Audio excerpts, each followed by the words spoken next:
La E. coli es una bacteria de la flora, ¿cierto? Ya hemos quedado que flora son los microorganismos que siempre están ahí. Pero, si ustedes se dan cuenta, aquí hemos definido dos que son patógenas. ¿Cuáles son estas? La E. coli, el uropatógena, es la que tiene pili P.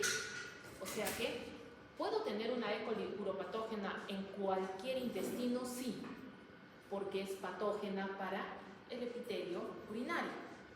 Entonces, si pasa del intestino hacia el epitelio urinario, ahí es donde va a haber problemas. ¿Listo? Pero mientras esté en el intestino, no. Y luego están las que son realmente enteropatógenas, que esas no viven como flora. Son todas las que tienen siglas. ¿No es cierto? ¿Por qué? Porque la producción de toxinas hace que uno se enferme. Entonces ya habíamos establecido que a ustedes les puede dar diarrea del viajero. ¿No es cierto? ¿Por qué? Porque esa es una E. coli enterotoxigénica, que se la acaban de comer y se van a enfermar. Otras que son enteropatógenos siempre son Shigella y Salmonella. Shigella es muy agresiva, eso no va a crecer nunca en su pancita. Y Salmonella, tenemos un problema. Aquí se divide en dos partes. La que da fiebre entérica o enteritis, que es que se suelta la pancita, y la que da fiebre tifoidea o fiebre entérica. Comprenderán que se llama fiebre porque da muchísima fiebre. Esta es una infección sistémica. Y entonces, ¿por qué están aquí juntas tifi y paratifi? Porque son igualitas. La Salmonella tifi es la bacteria original, mientras que las paratifi A y B se parecen a la tifi. ¿Dónde está el detalle? Son mucho más suaves. La Salmonella tifi es realmente un cuadro agresivo. La paratifi es un cuadro un poco menos agresivo, pero jóvenes, todo el mundo termina hospitalizado. Entonces, esto no es poco probable que sea como una de estas. De las Salmonellas enteritidis, o que dan fiebre entérica, o que dan enteritis, de esas sí se han comido un montón. ¿Listo? Entonces, ahorita vamos a ver. Luego viene la Yersinia enterocolítica, y esta de aquí se parece muchísimo a quién, a la Salmonella tifi. Por eso la estudiamos juntos. ¿Sí? Y esta también se la pueden haber comido muchísimas veces. La Yersinia enterocolítica es más rara, pero el cuadro se va a parecer y las dos pueden hacerse semejantes a fiebre tifoidea. ¿Cuál es el problema de la fiebre tifoidea y de Yersinia enterocolítica y Yersinia pseudotuberculosis? Que pueden parecer apendicitis y el paciente puede terminar operado. ¿Listo? Entonces, enteritis es el nombre de la diarrea. Si mi paciente tiene solamente el estómago suelto, tiene enteritis. Si es que mi paciente vomita y tiene el estómago suelto, tiene gastroenteritis. Entonces, cada vez que se suelta la pancita, la mayor parte de veces no se sabe qué cosa fue, ¿no es cierto? ¿Por qué? La mayor parte de las enteritis, alias diarreas, demora 2 días. En 2 días uno se queda en su casa, sufre, llora, se desespera y luego sigue con su vida. Por eso es que no tienen origen. Y además, estas también no son tan graves, por eso es que no va uno al hospital. En cambio, cuando uno acude, que son estas de aquí, más o menos el 25% de las que vemos, si nos damos cuenta, las causas infecciosas son importantes, ¿no es cierto? Otra cosa son los parásitos, que no son tanto, esto es un poquito más difícil de ubicar. Las víricas son más que todo para peques. O sea, a ustedes es bien difícil que ya les dé algo por un virus, que ya superaron esa etapa. En los niños sí son peligrosas, mientras que las causas bacterianas son realmente frecuentes. Entonces, ¿quiénes nos preocupan aquí? Las salmonellas, que son frecuentes, y como se dan cuenta son la enteritidis, no la tifi, porque la tifi es sistémica. Luego está Shigella campylobacter, es una causa mundial de diarrea del viajero. O sea, mientras que América Latina y el Perú en particular tiene su diarrea del viajero por E. coli enterotoxigénica, a nivel mundial, por ejemplo, si se van para el lado de África, Asia, para este lado de Arabia, todo ese lado, es más probable que les dé campylobacter, lo cual también sucede en Estados Unidos. Entonces, por eso es que está ahí. Muy bien, vamos con Shigella. Shigella es un bacilo gram negativo, tiene varias especies. ¿Cuál es la más malvada? Disenterial. Y de allí, ¿por qué le pusieron eso? ¿Qué creen que causa? Disentería, ¿no es cierto? Las otras no son tan malvadas, pero sí también son malas. ¿Y por qué nos interesa disenterial? Por su capacidad de generar shu. ¿Sí? Entonces, estas de aquí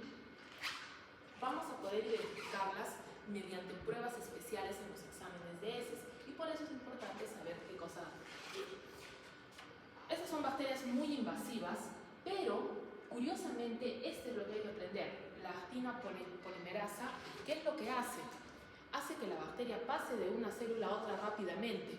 No es que tiene movimiento, es que utiliza los mecanismos de la célula para poder avanzar de una célula a otra, hacerle daño, y por eso es que va a generar el sangrado.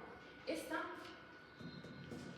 como les digo, quien con mayor frecuencia tiene toxina Shiga, esta sí es la toxina de Shiga de verdad, es la Shigella disenterial. ¿Por qué? No solamente va a tener mi paciente disentería, sino va a tener un problema sistémico, y como les dije, aquí es mucho más probable que aparte del SHU, mi paciente convulsione. O sea, tiene disentería, SHU y convulsiones.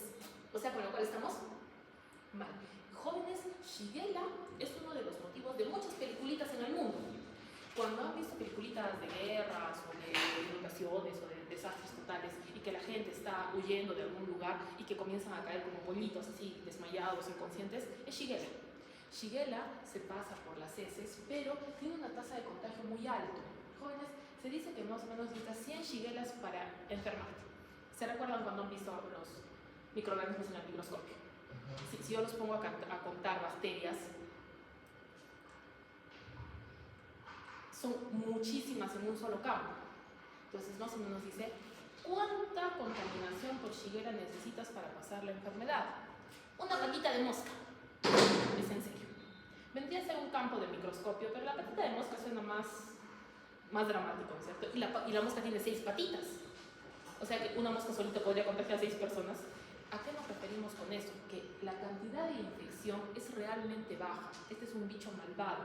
Y por eso, generalmente, ¿qué es lo que pasa? Se contamina el agua. Como les digo, siempre hay un desastre, una guerra, cualquier inundación, cualquier cosa, el agua está contaminada, ahí entra Shigella y todo el mundo se enferma. Entonces, por eso es famosa sobre todo en áreas de guerra, áreas de terremoto y áreas de refugiados. Y va a ser un problema realmente importante. Entonces, se multiplica muy rápido y va a ir matando a las célulitas. Por eso es que va a haber un fuerte sangrado. La disentería de Shigella es importante. ¿Qué pasa? En el momento que invade, comienza a escaparse. Y ven ustedes cómo se hace como una colita. Está robando la actina de las celulitas para pasar de celulita a celulita. Y todas las celulitas están muriendo, jóvenes. Muere. Entonces, comienza a sangrar. Y aparte de eso va produciendo la toxina que se hace sistémica. O sea, maldad pura. ¿Listo? Y ahí estamos viendo cómo se disemina rápidamente, ¿no es cierto? Entonces ya hemos visto qué cosa es disentería, ¿no es cierto? Diarrea con moco y sangre, además de tener pujo y tenesmo. Ya hemos establecido que el pujo es cuando las heces se eliminan con dolor. Y el tenesmo es esa sensación incontrolable de que el paciente dice tengo que ir al baño, ¿no es cierto? Y hemos dicho que la toxina Shiga va a diseminarse dando SHU y problemas neurológicos, generalmente convulsiones. Jóvenes, más o menos así se ven las heces cuando estamos frente a Shigella. Todo esto es sangre. Como ustedes ven, como tiene moco y sangre, estamos viendo los glóbulos rojos, los glóbulos blancos y montones de bacterias. O sea, ¿este pacientito me puede contaminar a muchos pacientitos más o no? Sí. Y si estamos en una área de refugiados, ahí con su inundación, ¿habrá bañitos? No, entonces por eso, la disposición de excretas, hervir el agua, tener cuidado porque no haya moscas cerca de mi paciente, son cosas que ayudan a controlar esto. ¿Listo? Normalmente tenemos que tomar el examen de heces y hacer todos los cultivos necesarios para poder identificar a la Shigella. Uno de los puntos más importantes es que crece en agar SS y aparte de eso no produce SH2. ¿Se dan cuenta? Esa es su principal característica que la diferencia de Salmonella. Mientras que Salmonella sí produce SH2, es decir, los puntos negros, Shigella no produce. Y por eso necesitamos agares especiales para poder identificar. Jóvenes, para este caso va a depender. Shigella puede llegar mal y entonces trabajamos con ampicilina, generalmente es parenteral. Pero si es que la Shigella recién está comenzando y el paciente todavía no está tan mal, puede funcionar el timetropin sulfamethoxazol, que ustedes lo conocen como Bactrim. Bueno, se llama Bactrim porque el Bactrim tiene como 1000 años y se quedó con el nombre. Entonces, en vez de decir timetropin sulfamethoxazol, mucha gente le dice Bactrim, pero no es cierto. ¿Cuál es su nombre abreviado? Cotrimoxazol. ¿Listo? Entonces, su nombre abreviado es cotrimoxazol y aquí por la marca se le conoce como estos. Esos dos vamos a aprender. Tratar Shigella, ampicilina si está mal y trimestoprim sulfamethoxazol si todavía estamos por vía oral, ¿cierto? Entonces luego tenemos a la salmonela. También es un bacilo gram negativo, pero este de aquí tiene flagelo y tiene movimiento, o sea, el solito se mueve. Aquí hay algo muy importante. La bilis en nuestro organismo tiene una función fisiológica, ¿no es cierto? Para ayudar a la digestión y todo lo demás, pero microbiológicamente impide que muchas bacterias crezcan. Pocas son las que sobreviven. Esta es la segunda bacteria que les enseño que resiste sales biliares. ¿Ya, Rodrigo? ¡Qué vergüenza! Los dos. La otra bacteria que sobrevive a sales biliares. ¿Qué pruebas se hace con sales biliares para identificar? Enterococo. ¿Listo? Entonces son pocas las bacterias que sobreviven y si sobreviven son malvadas. ¿Y por qué esto es importante, jóvenes? Porque Salmonella se queda a vivir en la vesícula de por vida. Dice, me gusta acá, y ese paciente no tiene síntomas y está contagiando a medio mundo. Entonces, ¿cuál es la que le gusta vivir en la vesícula? Salmonella typhi, la más malvada. ¿Listo? La Salmonella typhi es casi no. ¿Y cuál es nuestra característica más importante desde el punto de vista de cultivo? Que genera SH2. Pero, como todo grado negativo, habíamos dicho que evaluamos lactosa. Es una lactosa negativa. Las características de la salmonela le van a dar su virulencia. Entonces, aquí las salmonelas tienen cápsula, pero en su cápsula tienen varios antígenos. El peor de ellos es el antígeno B, de virulencia. ¿Listo? Pero es una bacteria capsulada. Además tiene flagelo. La proteína del flagelo se llama H y como todo gram negativo su lipopolisacárido tiene un antígeno O. Esto es muy importante, jóvenes, porque el antígeno O y el antígeno H nos van a permitir identificar si es Salmonella typhi, si es Salmonella paratyphi A o es Salmonella paratyphi B. Ustedes dirán, ¿y eso qué tiene que ver? Bueno, en primer lugar, que no sea enteritis, porque son dos salmonelas, las Salmonellas typhi y las enteritis, ¿no es cierto? Entonces, como eso ya te separa de decirle a tu paciente qué tan mal está esto, porque ese es uno de nuestros objetivos, saber si esto está mal o está muy mal, porque si el paciente ha venido a hacerse tratar, ya tiene algo que está mal, ¿listo? O ustedes alguna vez han ido a saludar a algún médico a decirle, ¿sabe qué? Estoy aburrido, no tengo nada que hacer en mi casa, ¿sí? Ya no me han dejado tarea, entonces he venido a conversar con usted, a ver cómo está, qué le parece, ¿así? Eso hace, y estudian medicina. O sea, todavía ustedes tendrían excusa, ¿no es cierto? Irían a preguntarle qué se hace en un día de trabajo, cómo le pareció a usted el examen de lo que sea. Y la gente en general va a ir a decir, oiga, no tengo nada que hacer en mi casa, y venir a sentarme aquí. No, pues por eso tenemos que ubicar qué tan mal está la situación. Yo sé que sonará chiste, pero sí, existe gente que va a fastidiar solamente porque no tiene nada mejor que hacer, sino que generalmente es porque quiere ganar algo. Medicamentos especiales o días de descanso. Entonces, sí, también existe esa parte. Pero uno está en la obligación de ver si esto está mal o está grave. Entonces, son tres especies. Enteritis, que es la que todos se han comido. Todos se han comido una salmonella enteritis. Porque está en las cremas. ¿Listo? Pues como les gusta esas, ya. Ah, sí, porque tenemos que establecer algo muy importante. La mayonesa se hace de huevo crudo. ¿Sí? Si la criatura que me venga a decir que ese huevo está cocido es porque no cocina. Entonces, la mayonesa, cuando tiene huevo, el huevo está crudo. Y ahí la bacteria puede estar viviendo. Luego está la salmonella typhi, que es la peligrosa, y la paratyphi, que da una fiebre tifoidea suave. ¿Listo? Entonces, jóvenes, 100 expresado en factor de 10, ¿cómo se expresa? 10 al cuadrado, ¿no es cierto? Entonces, ¿cómo expreso a 100 en factor de 10? Muy bien. 10 al cuadrado era la dosis infecciosa de ¿quién? de Shigella. O sea, cuando dice 100 Shigellas para enfermar. La dosis infecciosa de Salmonella es 10 a la 10. Esos son 100 millones. ¿O no? ¿Sí, es cierto? 6, no. 1000 millones. 3, 6, 4, 5, 1000 millones. O sea que son un montón de bacterias, ¿o no? No es tan frecuente comerse una Salmonella typhi y enfermarse. Es más frecuente comerse la Salmonella enteritidis y tener la pancita suelta 2 días que le ha pasado a todo el mundo, porque no ha llegado hasta esta dosis también. Entonces, como les digo, el antígeno B, en el caso de Salmonella typhi, le permite sobrevivir en el macrófago. Entonces, esto es muy importante, jóvenes, porque usa el macrófago de taxi. Dice, sube y se va de paseo. Listo, de manera más cruel.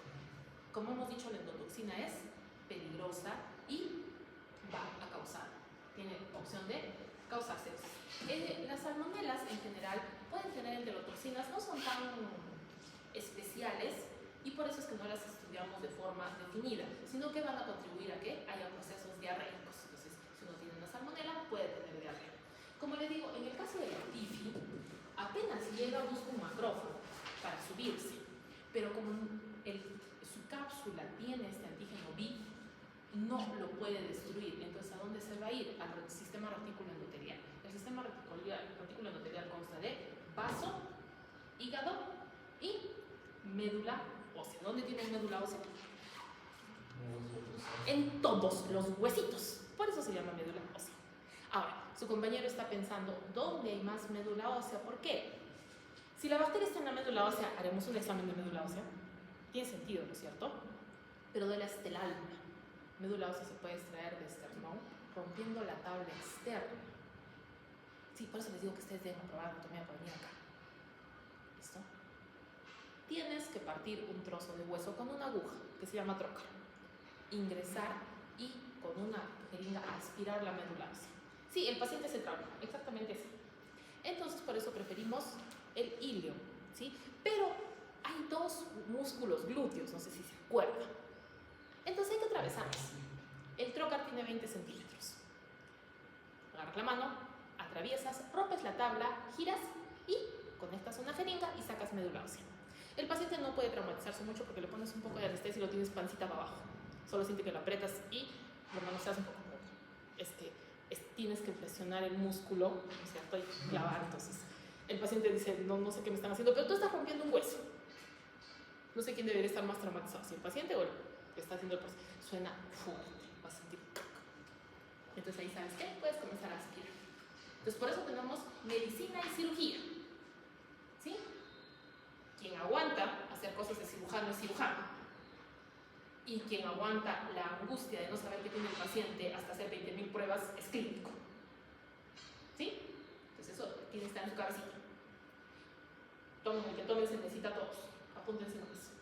Entonces, como les había dicho, ahí está paseando en el macrófago. Sí, parece que se hiciera comer. Y entonces se va a explicar. Pero como les había dicho, también tiene neurotoxinas. O sea que no solamente va a hacer daño sistémico, sino también en el intestino. Miren ustedes, aquí está la mucosa gordita con todas sus características. No, miren, mató a la mucosa. O sea, no es inocente esta bacteria. Entonces, no solamente va a haber daño en el sistema digestivo, sino también en el. Entonces me expliqué, las enteritis son generalmente por Salmonella enteritidis. Salmonella enteritidis está en los animalitos y las mascotas. Entonces cuando los niños juegan con mascotas, por ejemplo, ahora está de moda que vayan a acariciar animalitos, un petit zoo. Entonces agarran a los animalitos y seguramente van y dicen, ay, me voy a lavar mis manos, ¿no es cierto? Con la técnica de la OMS, siguiendo los 20 pasos y secándome con una toalla que sea descartable. Lo que hacen ustedes, ¿no es cierto? Sí se han dado cuenta que nosotros les hacemos usar solamente toallas descartables y les decimos vaya a lavarse las manos, aunque hemos usado guantes. Los niños no hacen eso, ¿no es cierto? Van, agarran a los animalitos así a todos juntos y luego agarran su pan y le comparten a su puto. Ustedes dirán, ¿qué tiene que ver esto de las mascotas? Salmonella enteritidis está en tortugas, lagartitos y pollitos, patitos.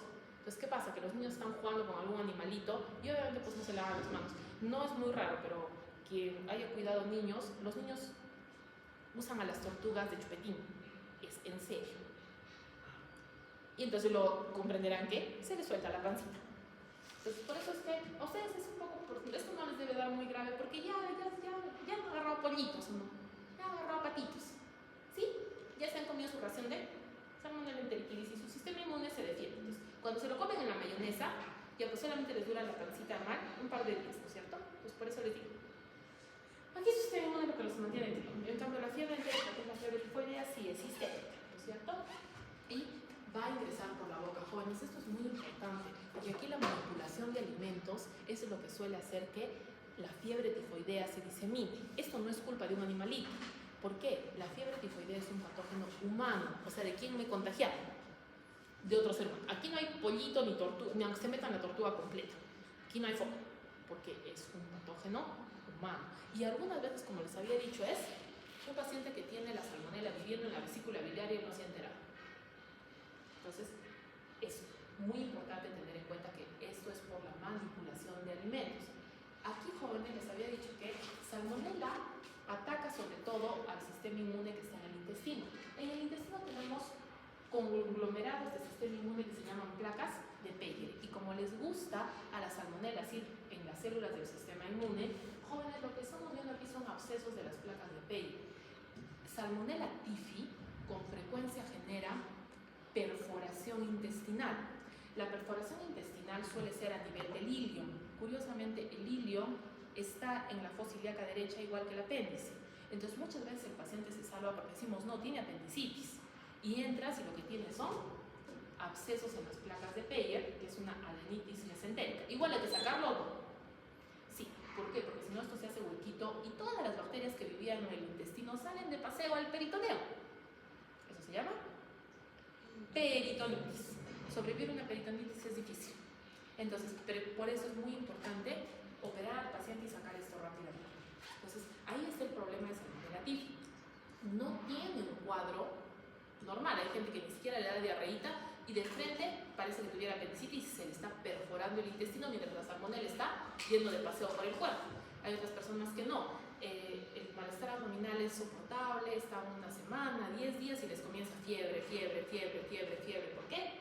Porque la salmonella está en toda la médula ósea. ¿Dónde tiene médula ósea, niños?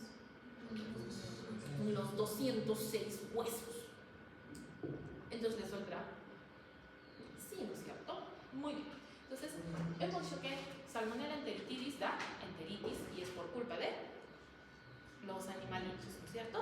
Muy bien. Aquí están los huevitos mal lavados, ¿sí? Porque en las heces de pollito y gallina y patito y todos está, hay salmonella. Entonces, si no está bien lavado, luego lo pones en la mayonesa y están ahí nadando todas las salmonelas enteritis, ¿sí? No se preocupen, van a seguir comiendo mayonesa. La molestia les durará de 3 a 5 días, menos que el cuadro diarreico.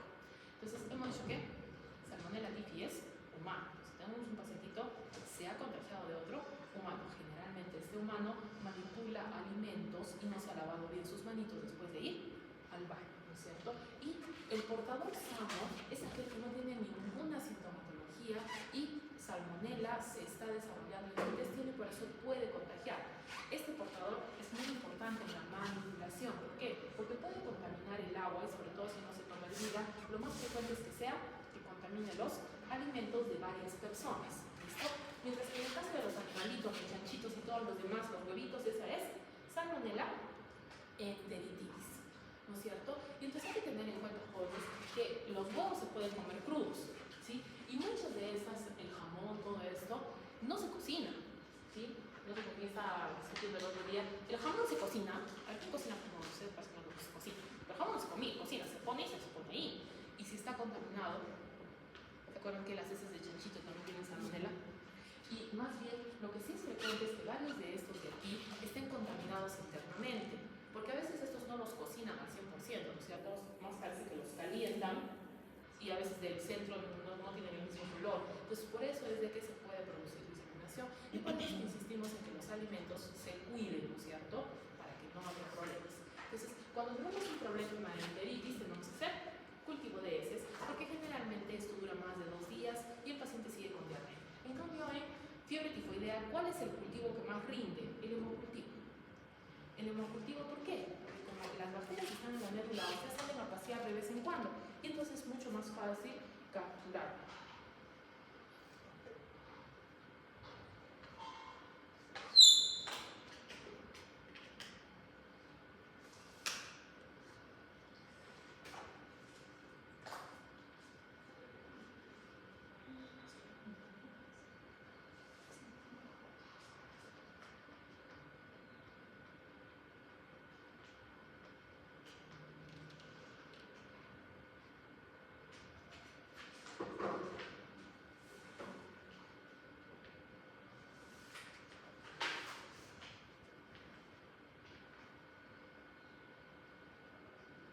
Jóvenes, disculpen, estoy arreglando el horario de quinto año. Ya les he dicho, cuando ustedes sean doctores también les voy a contestar a cualquier hora. ¿En qué estaba yo? Rinde excelente, ¿cierto? El cultivo. ¿Y es fácil de extraer o no? Sí. ¿Cuál es el que mejor rinde? El mielocultivo. El mielocultivo tiene una denominación especial. ¿Cómo se llama cuando un examen es la solución última para el diagnóstico en una enfermedad? No me habían quedado contigo, ¿no es cierto? Estas dos criaturas son el principio y el final del círculo.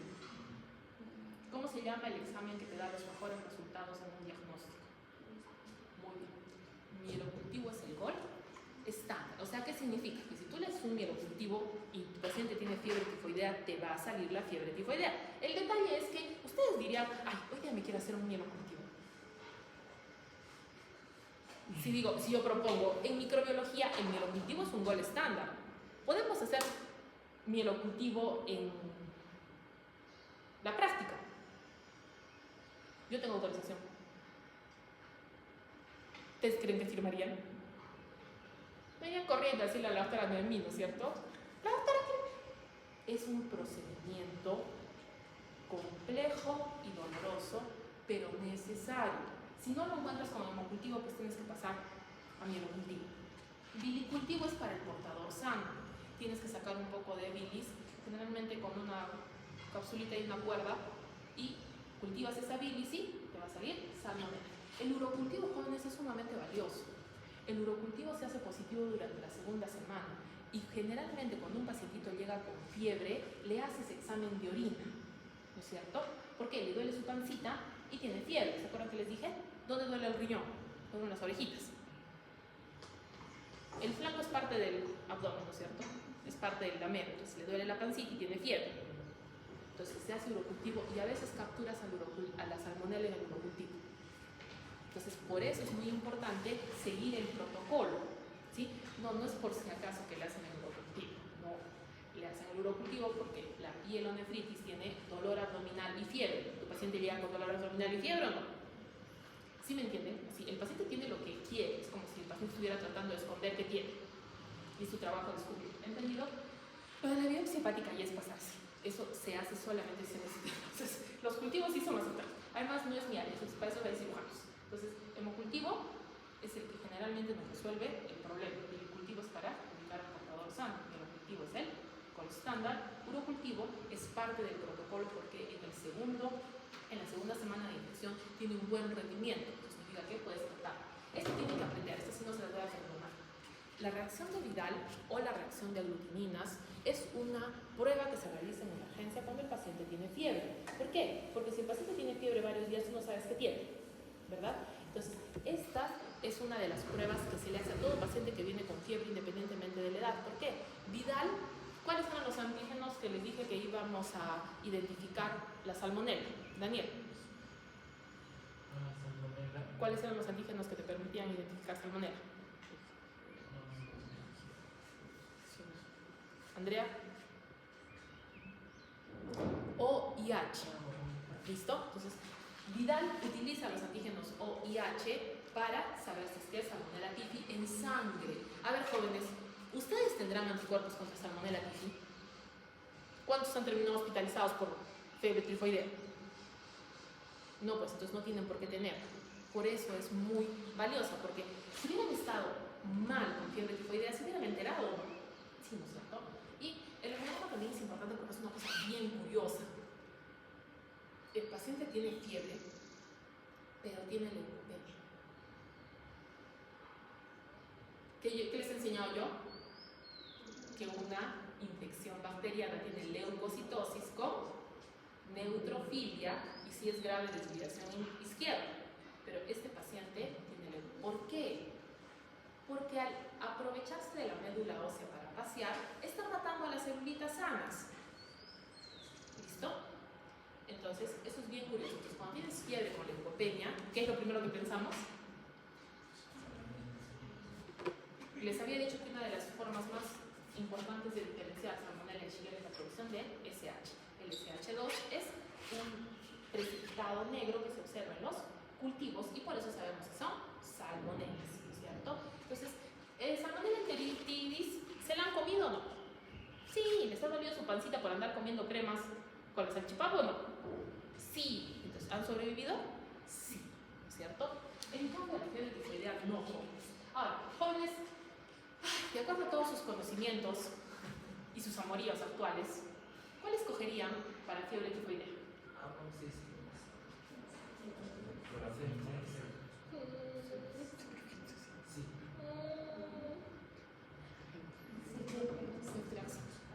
Ciprofloxacino era la elección previa. El problema es que ciprofloxacino ha generado una resistencia terrible. Entonces sí, entre 5 y 10 años atrás, ciprofloxacino era de elección.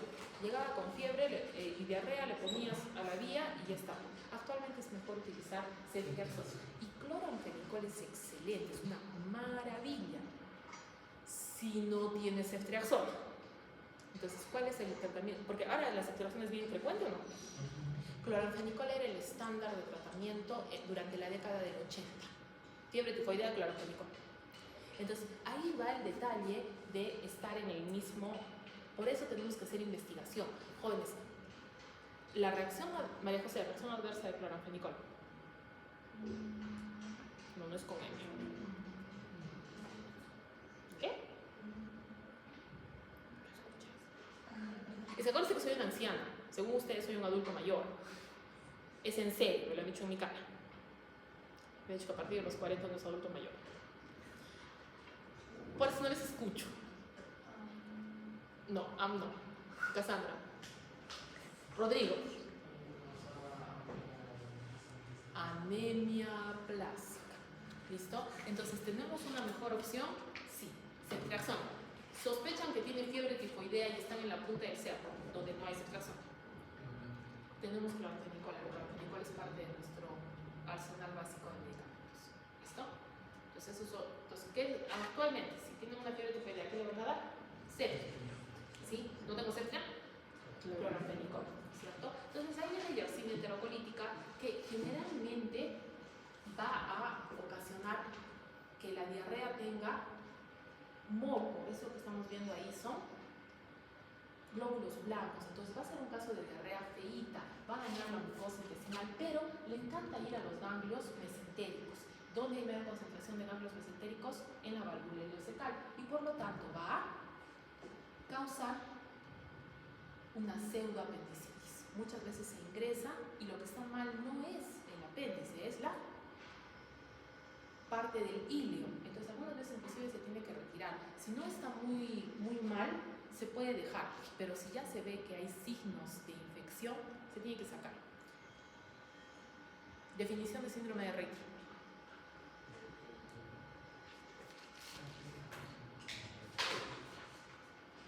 ¿Cuántas palabras buscamos? Esto parece charada. 3. La primera, uretritis. La segunda, conjuntivitis. La tercera, artritis. Jóvenes, ahora la triada está cambiando. Se comienza por artritis, generalmente de rodilla. O sea, son los 3 componentes, pero se ha visto de que es mucho más frecuente que el paciente venga quejándose de la artritis. Tiene todo lo demás, pero ¿por qué se queja de la artritis? Porque tiene que caminar. Y cada que camina, le duele. En cambio, va todo el día al baño. No sé, ¿a qué hora le molesta la uretritis? El ratito que va al baño, ¿no es cierto? Y luego se olvida o no. Pero en cambio la artritis, entonces, ¿cuál es la principal queja del paciente? La artritis. Generalmente, ¿dónde comienza el síndrome de Reiter? En la uretritis. ¿Sí entienden? Entonces, pero son los 3 ¿vale? Y son bacilos gram negativos que cuando los pones en el gram se ve igualito que cualquier otro bacilo. Entonces generalmente te va a dar una enteritis inespecífica. ¿Se pueden haber comido una yersinia? Sí, sobre todo si les gusta comer chanchito y derivados del chanchito, sobre todo los que no se cocinan. Porque quien me venga a decir que el jamón se cocina, vamos a tener problemas, ¿cierto? O sea, yo los veo que agarran el jamón, lo cortan y se lo comen. Sí, no, los chiquitos me discutían. Que se pone a la pizza y se mete al horno. Pero eso no es verdad. Agarran y cortan y comen, ¿no? Sí, y a veces sin lavarse las manitos todavía. Entonces, ¿se pueden haber comido esto? Sí. ¿Dónde es que la detectamos? Generalmente cuando hace adenitis mesentérica. Entonces, ¿de dónde es que conseguimos esto? La yersinia enterocolítica es mucho más frecuente y viene del chanchito. Entonces, pero el chanchito puede tener su carne contaminada en el momento que lo están procesando para llevarlo a la mesa, ¿no es cierto? Entonces, por ejemplo, cuando hay parrilla de chanchito, bueno, si no está bien cocida, ¿las bacterias seguirán vivas o no? Sí, porque me han enseñado, me han corregido que no es carne mal cocida, es parrillada 3/4. Sí, ¿no es cierto? Término, o sea, no es carne mal cocida, ¿no? O sea, yo 10 años en la Facultad de Medicina para decirme que esa parrillada no está mal cocida, sino que es 3/4 y medio. ¿Está mal cocido o no está mal cocido? Es que son lisos con ganas, ¿o no? No, pero así es la parrillada. Por lo tanto, es muy importante que la carne no esté contaminada, porque si la carne no se ha transportado con cuidado, no se ha lavado las manitos, no se ha tenido cuidado, va a estar contaminada y no se la pueden comer pues ni 3/4 ni al medio, porque se están comiendo las bacterias. ¿Les duele su pancita? Sí. ¿Se les quita las ganas de la parrillada? Por una semana. Y luego les vuelve, ¿no es cierto? Bueno, entonces por eso es muy, muy frecuente. La pseudotuberculosis es más rara, pero a veces tampoco uno se da cuenta. Porque ustedes acaso, los ratones se meten a la casa en cualquier rato y pueden contaminar, ¿no es cierto? ¿Sí? Esa mortadela, ese jamón que no se cocina, ¿no es cierto? O el ratón va a decir, perdón, yo he contaminado la carne, no te la comas, ¿no es cierto? Me la dejas. No, si hablan con ratones ya es la peor que la cenicienta. Entonces, por eso es que muchas veces uno se infecta de la yersinia y está dentro de los problemas de salud cotidianos, pero al no ser una infección grave no nos damos cuenta. ¿Cuándo nos acordamos de la yersinia? Cuando viene un pacientito que no sabemos si tiene apendicitis y a veces lo operamos y el apéndice no está enfermito. Entonces decimos, ¿entonces qué tiene? Tiene una infección, ¿entendido? Entonces, la yersinia se puede ubicar mediante estudio de los ganglios o de las heces. ¿Por qué se llama? ¿Pero para qué hacemos los ganglios? Si ya le sacaron los ganglios, o sea, ya lo operaron. Tenemos que saber de qué le pasó. ¿Sí? Mi paciente no se va a enfermar por gusto, entonces es saber qué pasó para ver qué es lo que está haciendo. Y muchas veces estos ganglios los podemos ver mediante endoscopía. ¿Ven estas bolitas de pus? ¿Sí? Parecen sus granitos antes de que se los revienten o no. Es una placa de Peyer que está infectadita y que está haciendo adenitis mesentérica y que puede romperse también o no. Sí, la yersinia enterocolítica genera perforación intestinal, pero no tan frecuentemente como la salmonella typhi. La salmonella typhi sí, a veces ni siquiera hace tantos pavientos, sino de frente perfora el intestino. Digo Dios. Entonces ahí estamos nuevamente viéndolas en un examen, ¿cierto? Lo más frecuente es que si tú te comes una yersinia, se autolimite y solamente necesites agüita, paciencia y sopita, ¿no es cierto? Y sigues de nuevo a la parrillada al medio, ¿no es cierto? Bueno. Más bien, para antimicrobianos, ¿cuál es el que ha probado ser más efectivo? La tetraciclina. ¿Listo? Entonces, en la tetraciclina, sí, tenemos que aprender la tetraciclina. El problema con la tetraciclina es que sí, eso sí ya fue el colmo de pereza. Sí saben que ustedes, los estudiantes de medicina, le han puesto nombre a los medicamentos, a todo, ¿cierto? Tetraciclina es un antibiótico y una familia de antibióticos. ¿Sí? Ayer les he enseñado un antibiótico que es de la familia de las tetraciclinas. La doxi. Entonces la doxiciclina es de la familia de las tetraciclinas, pero hay un antibiótico que se llama tetraciclina. ¿Sí? En este caso es el antibiótico llamado tetraciclina. Si la doxiciclina es pariente de la tetraciclina, porque son de la familia de las tetraciclinas, si ese estudiante de medicina sí yo lo buscaría y le diría, reconsidera tus decisiones de vida. Pero bueno, mecanismo de acción de la tetraciclina, ¿dónde me quedé? En ya. Sí, ¿no es cierto? Sí. Y tú nos concediste. Entonces le toca a Triana.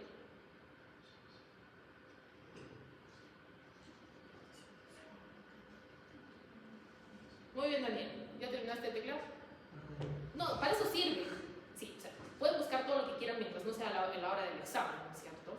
Sí, el descaro de utilizar ChatGPT mientras estamos tomando lección oral es ya demasiado. ¿Ya cuál es? ¿En un nivel? La síntesis. La síntesis proteica. ¿Listo? Inhibe la síntesis proteica.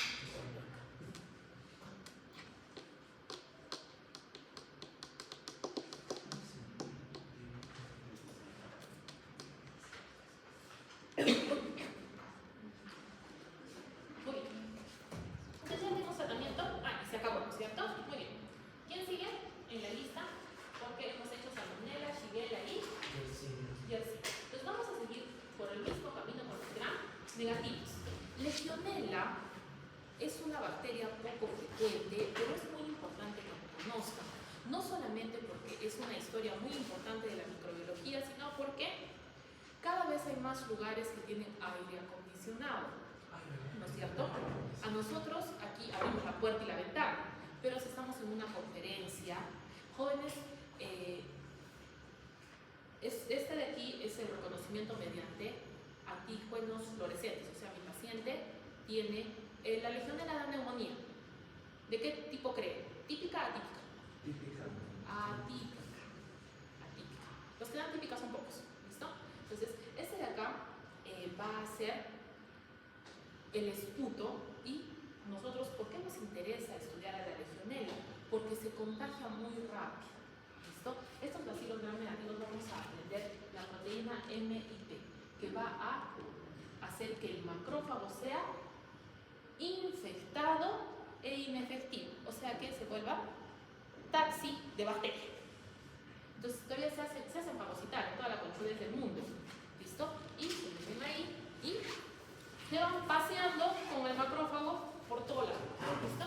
Entonces, este es un patógeno intracelular que por sus características va a evitar el fagosoma y va a vivir dentro del macrófago, y eso hace que mi paciente rápidamente desarrolle neumonía.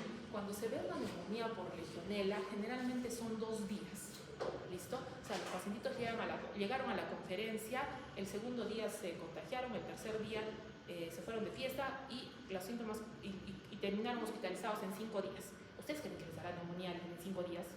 No, no están preocupados, es una neumonía más rápida, pero es de tipo atípica, y el problema es que se puede aumentar la mortalidad. ¿Por qué? Por los macrófagos pueden llegar a otros órganos. Generalmente son subclínicas. Si es que tengo pacientes menores de 30 años, no deberían tener sintomatología, pero sí se van a contagiar porque es súper contagiosa. Estas de aquí pueden tener otros tipos de manifestaciones, pero eso es bien raro, jóvenes. ¿Cuál es el mensaje? Si tienes una infección, puede ser cualquier cosa, la verdad, ¿no es cierto? Y entonces, este de aquí es muy frecuente, sino que es lo que pasa, de que se diseminan y se amplifican en los aparatos de aire acondicionado. Entonces, generalmente cuando hay una contaminación en estos aparatos, esto se va a diseminar rápidamente a toda la sala. Y si tengo personas mayores, en este caso fue una convención de legionarios. Es un tipo, ¿cómo dice? Es parte del ejército. Hicieron su convención, pero era de señores mayores, de los que ya estaban jubilados. Y un montón terminaron enfermitos. Entonces, a lo largo del país dijeron, es la enfermedad de los legionarios. ¿Por qué? Porque estaban toditos enfermitos. Entonces ahí le pusieron legionela porque la descubrieron ahí. Antes no se le había estudiado tan detalladamente porque las infecciones eran subclínicas. O ustedes van por resfrío al médico. No, ¿no es cierto? Muy bien. Entonces, ¿qué tenemos que hacer? Identificarlo. Como les había dicho, las hemos visto ahí brillando porque hemos tomado el esputo del paciente y hemos visto los anticuerpos. Lo hemos visto con anticuerpos presentes, pero lo más importante es hacer búsqueda de anticuerpos. Tomamos una muestra mediante ELISA, si mi paciente tiene anticuerpos, está infectado, si no, no. Como vemos, le gustan muchísimo las apex de los pulmones, pero no es obligatorio. A veces tienen un área que no está muy marcada. Entonces, por eso también le llamamos neumonía atípica. ¿Por qué? Porque pones la radiografía y te sale cualquier cosa, ¿no es cierto? A diferencia de la otra que solamente es en las bases. Jóvenes, para un paciente, ¿no es cierto? Por ejemplo, si ustedes hubieran estado con los legionarios y tuvieran un poco de tos, un poco de malestar, les doy el litro, porque no vale la pena. O sea, es una infección leve, pero me están contagiando al resto de gente, entonces no puedo permitirlo. A los abuelitos que les dio neumonía, ¿cuál le damos? Así. ¿Listo? Acitromicina. Entonces, ¿para qué utilizamos la acitromicina? Para neumonías atípicas, ¿cierto? Entonces, ¿por qué está la eritromicina primero? Porque cuando estamos hablando de un caso que es leve, pero si estamos hablando de una neumonía, vamos con acitro. Entonces, cuando ustedes vienen todos felices y contentos a decir, me estoy tomando acitro, yo digo, ¿y dónde está la neumonía? Pues, tú ya te tomaste el acitro, pero ¿para qué el acitro? Para neumonías atípicas, salvo que estén con neumonía que no les debería de dar. ¿O les debería dar neumonía a ustedes? No. Jóvenes, no son caramelos, son antibióticos. Pero bueno, solamente para que sepan, ¿no es cierto? Y solamente falta que tengan una infección viral, por lo cual ya estamos de limbo, ¿no es cierto? Muy bien. Pseudomonas aeruginosa es un bacilo gram negativo ubicuo. ¿Qué significa eso? Está por todo lado. Es muy posible que el día de hoy se hayan peleado con una pseudomona. Suele estar en el agua potable. Las pseudomonas aeruginosas sobre todo les encanta contaminar piscinas. Si es que alguna vez han ido a la piscina y les ha salido cualquier rash, cualquier cosa, es muy probable que sea una infección por pseudomona. ¿Listo? Y obviamente ya no les digo del mar. Son bacilos gram negativos, pero no son enterobacterias, entonces tenemos que diferenciarlas. Muy importante su capa de polisacárido. ¿Por qué? Porque esto les permite protegerse y ahorita vamos a ver que su componente principal es el alginato. Su flagelo polar les permite moverse, esto hace que sean más malvadas. Como ustedes verán, tienen montones de factores de virulencia. ¿Cuál es propio de ellos? El alginato. El alginato va a ser la forma en que va a formar biopelículas. Entonces, es como una goma que se pega, por ejemplo, en las heridas, y por eso es muy importante lavar las heridas, o si no, si es que contamina un catéter, va a ser bien difícil que eliminemos a la pseudomonas y sacar el catéter. ¿Listo? Y como ustedes están viendo, el lípido A de su lipopolisacárido funciona también como un superantígeno, sino que este es más malvado por ser de pseudomona, es fácil que haga shock séptico. Ya les he dicho, la pseudomona está siempre entre los primeros lugares de mortalidad en la unidad de cuidados intensivos. ¿Por qué? Porque generalmente esta pseudomona se puede contagiar en el hospital. Son varias pseudomonas. Y si te consigues una pseudomona de una piscina donde estabas nadando, no es tan mala como la que te consigues en el hospital. Por eso es muy importante tener cuidado con los pacientes que están operados y sobre todo los que están quemados.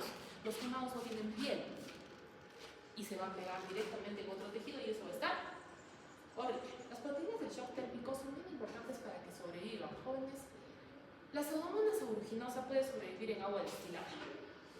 ¿Sí? ¿Sí saben lo que es agua destilada? ¿Qué come? ¿Cómo sobrevive? No lo sé. Pero puede contaminar inclusive el cochecito de curaciones.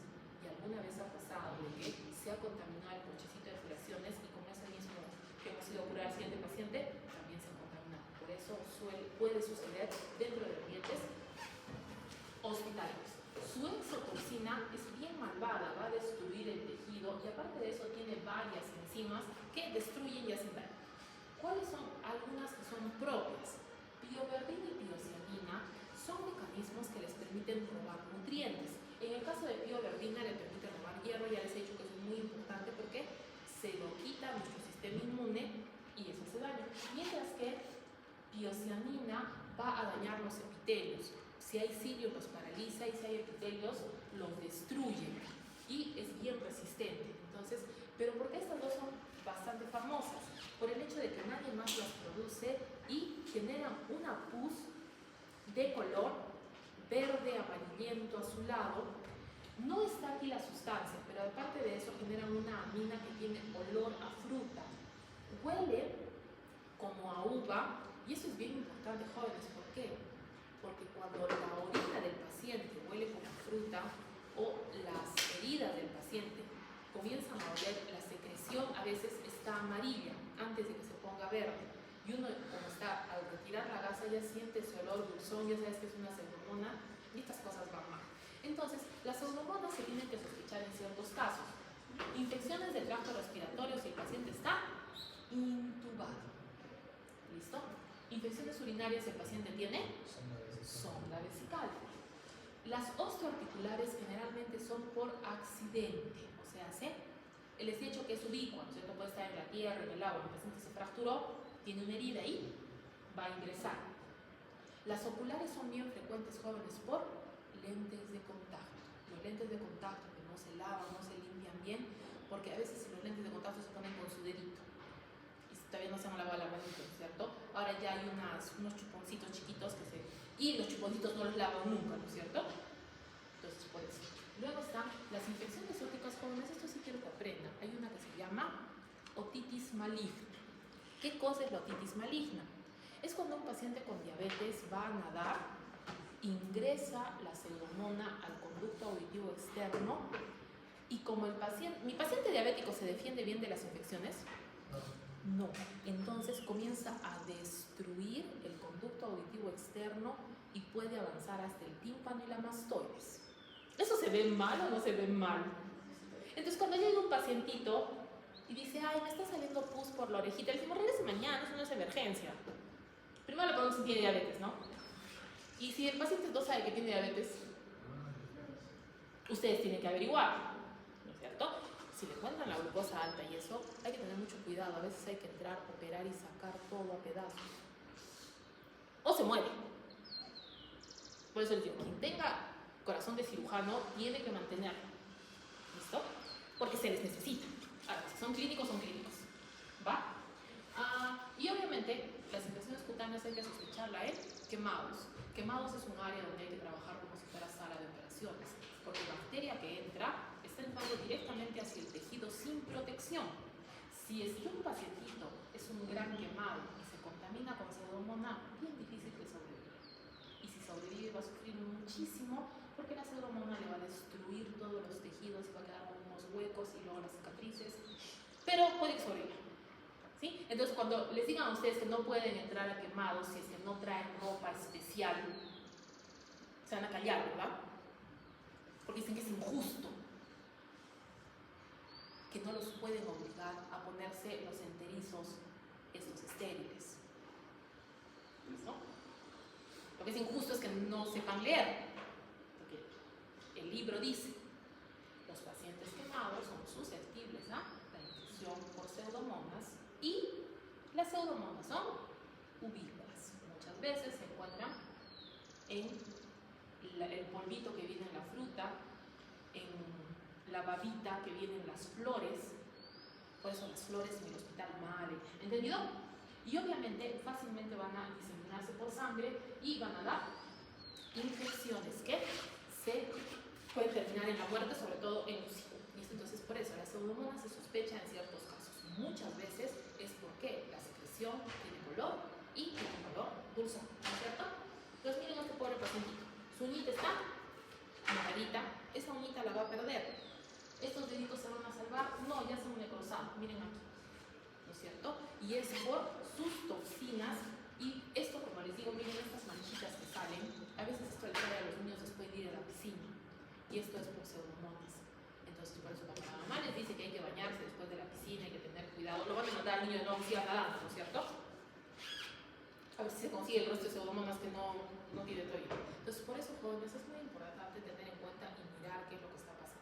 Obviamente es muchísimo mejor prevenir, pero si ya lo estás mirando, pues hay que tener cuidado, ¿no es cierto? Ahora, ¿es una roncha? No, son pápulas. Las ronchas son elevadas. Entonces, jóvenes, a veces la secreción es tan abundante en el ojito que el ojito se ve verde. ¿Listo? Y la córnea se puede destruir. Si es que se vuelve blanca, esa córnea ya fue. Esta es una fractura con fijación de clavos externos donde los clavos se han contaminado y todo esto se ha llenado de pseudomonas. Es probable que ese piecito. ¿Esto qué era? Muy bien. Y este pacientito vino con dolor de oído y pus hace 3-4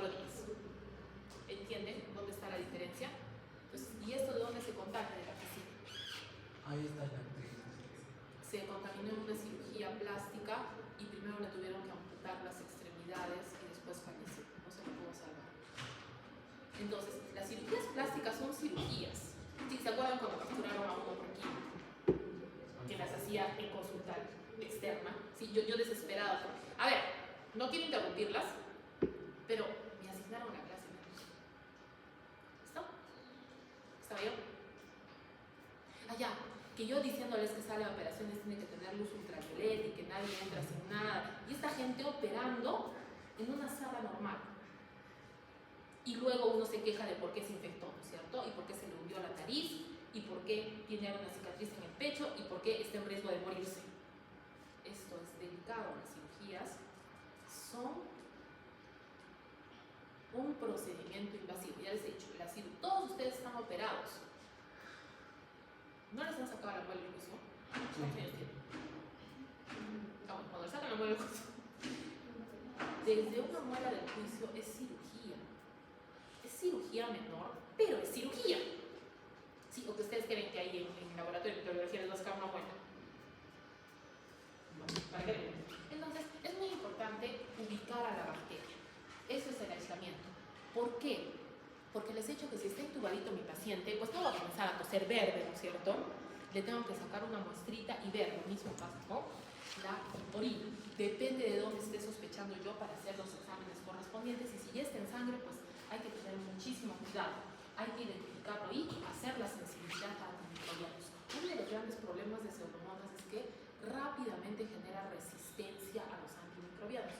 Aquí estamos viendo que el agar de antibiograma está completamente verde, y es porque las pseudomonas están generando su pigmento. Entonces se necesita, pero es muy importante aprender los medicamentos antipseudomonas.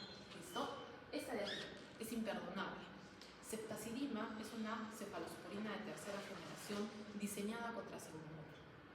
Obviamente esta no es de venta libre, solamente está en los hospitales, porque si tú sospechas pseudomona tienes que cambiar a eso, pero hay resistencia. La de cuarta generación es FPIP. Entonces generalmente, sobre todo esto van a ver en recién nacidos, que lo ven que acaba de nacer y dicen no, comenzamos con ceftazidima porque sospechan que hay algo está mal. Vamos a aprender, la segunda bacteria que se utiliza con ceftazidima es Klebsiella. Las dos están súper mal, las dos se contagian en UCI, entonces ahí va. ¿Cuál era nuestra asociación beta-lactámico-aminoglucósico? ¿Cuál es el beta-lactámico de elección? El primero, el básico. Penicilina. Ahora, ¿cuáles son los aminoglucósidos que conocen? Pero es una bacteria mala, ¿le pondrían genta? ¿Cuál es el siguiente? No. A mí me van como. ¿Cuál es el siguiente después de la genta? ¿Dónde me quedé? ¿Daniel ya me ha respondido? Sí. Lo intentaste, muy bien. André, ¿cuál es el siguiente aminoglucósido? Amica. Amicacina tiene mejor efectividad contra pseudomonas. ¿Por qué les enseño eso, jóvenes? Están en un pueblito y un pacientito se ha sacado la mugre en la moto, tiene su fractura y está todo raspado. ¿Lo van a mandar con antibióticos y antibióticos? Con antibiótico. ¿Qué le van a poner? Penicilina con amicacina si tiene. Si no tiene, va con penicilina y gentamicina. ¿Listo? Van a ver que un montón de gente llega al hospital, sobre todo cuando les toque guardia y si es que hacen su internado en el ministerio, llegan con penicilina y gentamicina. No porque uno no sabe, sino porque es lo que tenemos y sabemos que es una sinergia que puede cubrir una gran cantidad de microorganismos. Obviamente no se va a quedar con eso. ¿Sí? Muy bien. Es muy importante, la amicacina tiene buena actividad contra pseudomonas. Hay bastante resistencia, pero, por ejemplo, si están sospechando que su paciente tiene infección urinaria y hay una pseudomona por ahí metida, le darán gentámica. Amica, porque son hermanitas. Entonces, se dan cuenta, pues, jóvenes, el problema de las pseudomonas es mundial. Y como les digo, en nuestro país, la mayor parte de gente se muere en UCI por Staphylococcus aureus y pseudomonas aeruginosa. Por eso es muy importante la vigilancia en el hospital, hacer la supervisión y sobre todo vigilar la unidad de quemados. Una vez que quemado se contamina, hay que hacer una desinfección profunda para tratar de que otros pacientes no se me contaminen. bacteria gram negativa es Klebsiella. Esta sí es una enterobacteria, ¿no es cierto? Entonces también es un bacilo gram negativo. Si ustedes se dan cuenta en este caso que estoy observando, la cápsula. La cápsula de Klebsiella jóvenes es enorme, es muy grande y esta de aquí va a ser bien frecuente como causa de neumonía. Son bacilos gram negativos, no son móviles. Hay varias especies, la más frecuente es la Klebsiella pneumoniae. La Klebsiella oocito es la más frecuente, pero estudiamos a la Klebsiella osaneae porque suele destruir el tabique. ¿Listo? Y ¿se acuerdan que les dije que las sinusitis eran malas? Estos son pacientitos que lamentablemente han conseguido su sinusitis por Klebsiella y si no se trata apropiadamente se le destruye el tabique. ¿Lo cual está mal o no? Está mal. Como tiene una cápsula muy grande, cuando crece en el agar va a ser una colonia mucoide. Si ustedes se recuerdan, esto significa, esta es una enterobacteria, como les he dicho, ¿no es cierto? Entonces, lactosa positivo o negativo. Positivo, igual que E. coli. ¿Por qué eso es importante? Porque la colonia es mucoide, la ven que parece que está chorreando, sí se chorrea.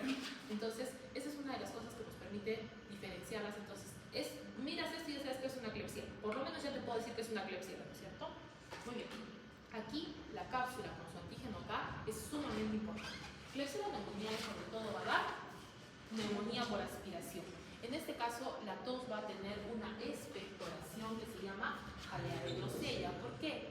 Porque es medio grumosita y media rojiza, ¿sí? No es completamente lisa, no es como moco, sino es como si hubieran hecho de verdad una mermelada con bolitas rojas. Si ustedes dirán, notar eso es bastante difícil. No se preocupen, ya les he dicho, se les quita a ratito. También puede causar infecciones urinarias, pero esta de aquí es peligrosa, recién nacidos. Como enterobacteria también puede pasar recién nacido y comienza con neumonía y avanza hacia sepsis.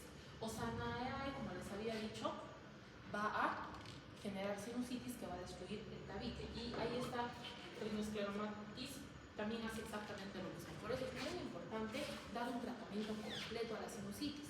La sinusitis tiene que tener por lo menos 15 días de antibiótico y a veces necesita 30. ¿Listo? Aquí está el bebé que se contagió porque esta es una bacteria entérica y si no se lavan bien las manitos cuando la alimentan, le puede dar también diarrea. Miren ustedes cómo se le ha hecho huequitos a esta persona, se le ha roto medio tabique y ahí está la secreción de la sinusitis. Entonces, por eso, la sinusitis hay que tener cuidado, hay que tratarla de manera enérgica. Ahora, si les acabo de decir que es mala la Klebsiella, comprenderán que generalmente ¿cuál es la cefalosporina antipseudónica de tercera generación? Y les acabo de decir, ¿dónde me quedé? En Andrea. Valeria. Ceftazidima. ¿Listo? ¿Por qué comenzamos con esa? Porque Klebsiella es malvada. Si ustedes escuchan que hay contaminación de Klebsiella en el hospital, muchos pacientitos no van a sobrevivir. ¿Listo? Entonces, la neumonía por el caso de Klebsiella es bien frecuente cuando el paciente se aspira. ¿Cuándo se aspira mi paciente? Estaba ebrio e intenta vomitar y respirar al mismo tiempo, ¿no es cierto? Entonces, no sé qué utilidad se le encontrará al alcohol, aparte de desinfectar mesas y manos, pero seguramente no es muy útil para el ser humano, ¿verdad? Digo más. Helicobacter pylori también es un bacilo gram negativo. Este tiene unos flagelos muy importantes. Este es un poquito más largo y esos flagelos le permiten nadar en moco. Si alguien ha tenido que cocinar pancita y tratar de quitarle la babita verde que está encima, eso no se quita con nada. Y eso es el moco gástrico que protege al estómago. Por eso es que podemos decir, con todo desparpajo, así porque me encanta cuando yo les digo, ¿cuál es el pH del estómago? Ustedes me responden, 2, ¿cierto? 1 o 2. Jóvenes, otra cosa que tiene pH 2 es el ácido muriático, que cuando lo abres en el baño sientes que te ahogas. Y ustedes felices de la vida con que tengan el estómago en pH 2. No pasa nada. No, sí pasa. O sea, es un medio sumamente ácido. ¿Y cómo es que no nos hace daño? Por esa mucosidad. Pero estos flagelos son tan fuertes que le permiten nadar en esa mucosidad y ponerse por debajo de la mucosidad y comenzar a destruir el estómago. ¿Entendido? Muy bien. Ahora, helicópteros. ¿Cuál hay que aprender? El pilo. Muy bien. Este de aquí, hemos dicho que la movilidad del flagelo es muy importante, jóvenes. Nadar en esta mucosidad le permite escapar de los mecanismos de defensa. Pero aquí tenemos la ureasa, tiene doble función. Le cambia el pH, es decir, neutraliza ese pH ácido, evitando que se haga daño. Pero aparte de eso, nosotros no tenemos ureasa, los seres humanos, y por eso la prueba de ureasa en aliento es una forma de muy importante porque no es invasivo. Tienes que soplar un tubito, ¿cierto? Soplas un tubito y si es que encuentras ureasa, tienes Helicobacter pylori. ¿Cuál es la otra opción? Que te metan una manguerita de 2 centímetros de diámetro de la boquita a la pancita que se llama endoscopio. ¿Cuál les gusta? No, Gloria. Sí, ¿no es cierto? Muy bien. Esto es imperdonable. La proteína BAG-A va a destruir a las celulitas y cuando trabaja con la proteína CAG-A, que es citotóxica, van a convertir a las celulitas en cáncer. Entonces, lo dejo al Helicobacter pylori que siga viviendo ahí. Es que es más natural. Es que no tomo antibióticos. Entonces, que le dé cáncer al paciente. Es muy importante entender que el Helicobacter pylori se encuentra en el agua cruda. En nuestro país y en América Latina se sospecha, porque no tenemos un registro oficial, que el 90% de las personas se han comido un Helicobacter pylori. ¿Sí? Y yo digo que es el 100. A ver, ¿qué niño de aquí no ha comido marcianos en lugares sospechosos? En la playa. Jóvenes, hervir el agua es carísimo. Si alguien paga la factura de luz o compra el gas, no puede costar las bolsitas tan baratos si es que están con agua hervida. ¿Sí? Muy bien. Entonces, ¿hay que tomar agua hervida o no? Sí. Si quieren sus marcianos, háganlos en su casa. Por eso su mamá les dice que hagan las cosas. Porque miren todo lo que ya se han comido. O sea, se han comido un sándwich con ensalada, cremas y una cremolada, ¿y en qué estamos? Todo el libro de microbiología. Bueno, vamos. ¿Listo? Jóvenes, ¿se acuerdan que les dije de que el sistema inmune utilizaba reactantes de oxígeno, los ROS, y que la enzima más poderosa para destruirlos era la superóxido dismutasa? Y aparte de eso tiene catarsis. O sea, ¿se ríe del sistema inmune o no? Sí, se ríe. Ahí la fosfolipasa destruye las celulitas, haciendo que se formen úlceras. ¿Dónde me quedé? María José, úlcera. Ahora es una herida con exposición de tejido. Con pérdida, ¿no es cierto? Entonces, por eso es muy importante saber. Entonces, ¿ustedes han estado colonizados? Sí. Y puede haber sucedido varias veces. Sobre todo los niños que juegan pelota, no me vengan a decir que nunca se han tomado el agua de la manguera. ¿Sí? No me ven, ni me pongan esa cara. Es posible que uno se contagie varias veces. ¿Cómo se llama eso? Colonización. ¿El sistema inmune puede eliminarlo? Sí, en algunos casos. Si no puede eliminarlo, vamos a tener úlceras, ya sea en el duodeno o en el intestino, y si es que estas úlceras se mantienen, se van a convertir en cáncer gástrico, etc. Pero a todo lado da cáncer. Jóvenes, uno de los cánceres más feos es el gástrico. Tu paciente tiene riesgo de morirse si es que la úlcera tiene más de 1 centímetro. ¿Tienen el concepto de cuánto es 1 centímetro? 1 centímetro es nada. Y por lo tanto, es que se escoge la endoscopía, porque si la úlcera es pequeña y tiene Helicobacter pylori, tengo oportunidad de actuar y evitar el cáncer gástrico. Si encuentras una úlcera de más de 1 centímetro y es cáncer, el pronóstico no es bueno. ¿Listo? Doctora, en inmunología hicimos una prueba. Eso es otra cosa. Eso es Y ven. búsqueda de anticuerpos en sangre. Ya. ¿Qué nos dice eso? Si alguna vez han estado en contacto con el Helicobacter Ya. pylori y guardan suficientes anticuerpos para que dé positivo. Porque hay algunas personas que dejaron de tomar agua cruda hace años, ¿no es cierto? Entonces los anticuerpos van bajando. A veces no se detectan. Esa es una prueba epidemiológica. es para ver cuánta de la población tiene anticuerpos. ¿Toda la población que tiene anticuerpos está infectada? No. ¿Estuvo infectada en algún momento? Sí, los anticuerpos no acaban de decir. Entonces, por eso es muy importante tener en cuenta cómo funciona. Tiene una clínica de intoxicación alimentaria, o sea, se pueden haber comido el Helicobacter. ¿Qué les ha pasado? Les duele su pancita, hay un poco de náuseas, vómitos, se les puede soltar el estómago y dura menos de 2 días. ¿Se dieron cuenta? No, no enteraron. Se vuelve gastritis crónica, luego se atrofia, luego se vuelve úlcera y de ahí progresa a cáncer. Es por eso que es muy importante ubicar lo antes posible al Helicobacter y darle tratamiento. Por eso todas las gastritis muchas gastritis que tienen mucho tiempo y no se curan, van a endoscopía, ¿no es cierto? Entonces aquí estamos viendo la gastritis crónica. No sé si ustedes se dan cuenta, pero aquí esta mucosa se ve muy fina. La piel, la mucosa del estómago es gruesita, rojita, y entonces esta de aquí está perdiendo sus pliegues, y ahí también estamos viendo, esa mucosa está pálida, y entonces ahora lo que tenemos que, aquí ya ni parece mucosa, ven que está casi plana. Por lo tanto, seguimos eligiendo endoscopía. ¿Por qué? Porque puedo mirar si hay úlceras.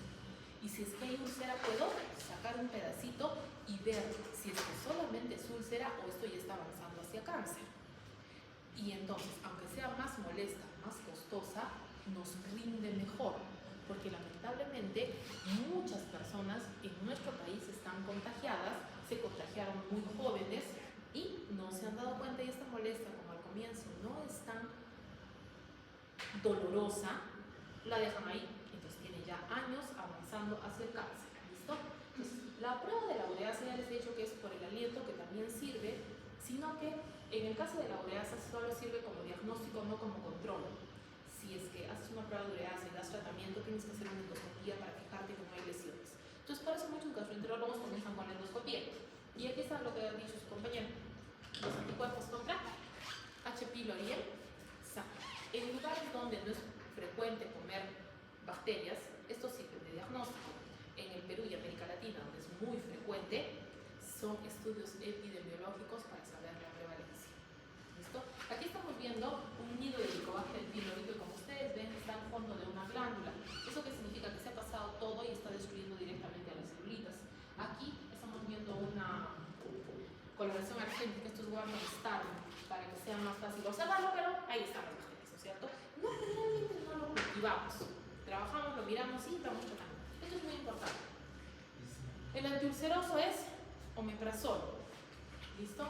El bismuto es un antiácido que también tiene acción antimicrobiana. Y aquí el antibacteriano va a variar de acuerdo al protocolo. Hay un protocolo que pone claritromicina y otro protocolo que pone amoxicilina con ácido clavulánico. Aprenderán el de ácido clavulánico. ¿Listo? Entonces, ¿qué necesitamos? Amoxicilina con ácido clavulánico, bismuto y omeprazol. El antiulceroso es el inhibidor de Wolff. Antiulceroso es su función, inhibidor de Wolff de su familia, y generalmente es omeprazol. ¿Listo? Y hay que darle los 3 juntos, sí, generalmente por un mes. Porque si no, no se muere. Y en nuestro país la epidemiología nos dice que esto es muy, muy frecuente. Ahí se acabó la clase. Esta clase, no la de ustedes. Muy bien, entonces vamos con bacterias toxigénicas. ¿Por qué se llaman bacterias toxigénicas? Producen toxinas, ¿no es cierto? De ahí viene. Entonces, la primera bacteria toxigénica que nos preocupa es el Vibrio cholera. Yo sé que se escribe cholerae, pero es Vibrio cholera. ¿Listo? Jóvenes, los vibrios son ubicuos. Tenemos vibrios de muchos tipos. ¿Por qué nos interesa Vibrio cholera? Porque es bien malvado. ¿Listo? Y generó una pandemia. En 1990 fue categorizada como pandemia, pero no mató a tanta gente porque ya se fue controlando, ¿no es cierto? Entonces, Vibrio cholera tiene serotipos que no causan enfermedad grave y aquellos que causan enfermedad grave. O sea, ¿pueden haberse comido un Vibrio cholera? Si nacieron en 1990, sí puede ser. ¿Y solo se les soltó su pancita? Sí. Entonces, pero el Vibrio cholera del serogrupo O, esto es muy importante. El serogrupo O1 es malvado.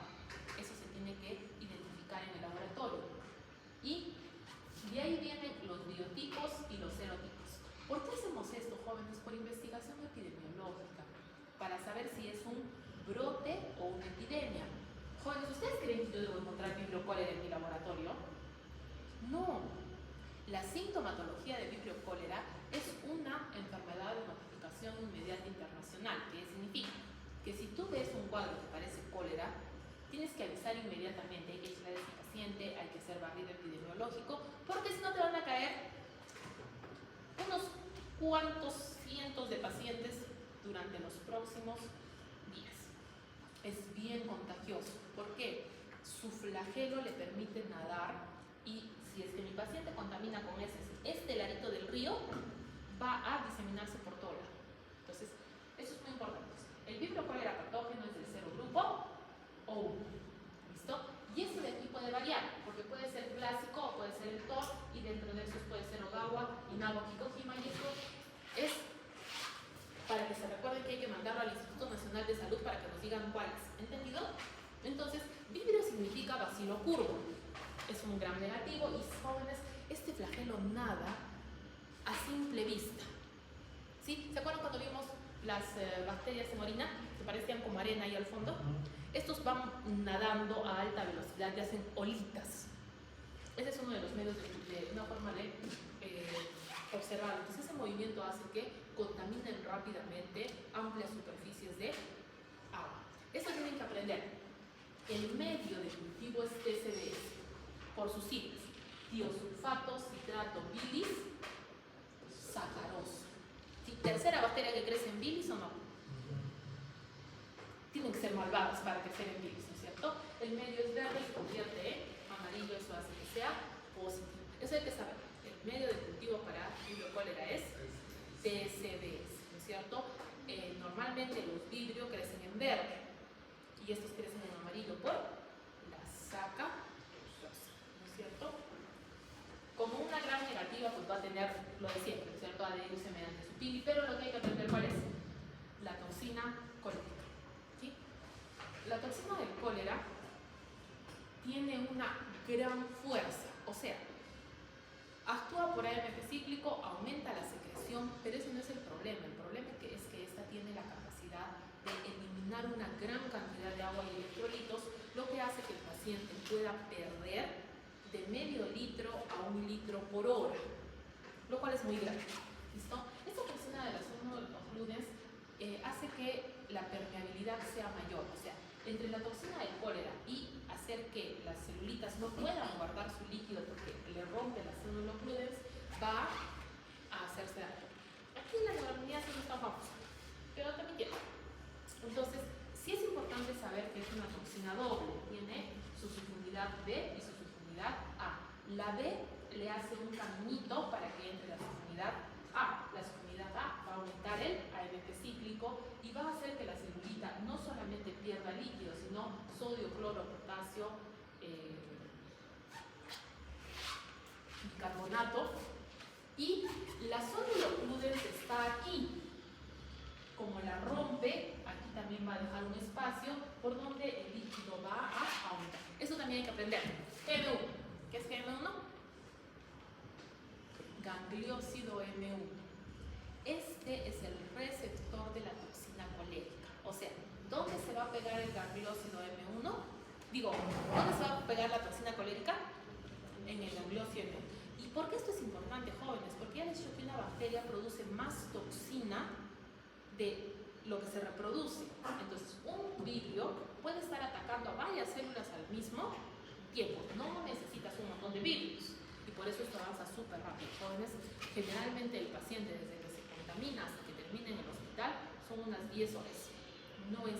Y esto que es una infección bacteriana, cuando normalmente debería tardar 1 o 2 días. ¿Se acuerdan de la neuraminidasa? La neuraminidasa es una malvada.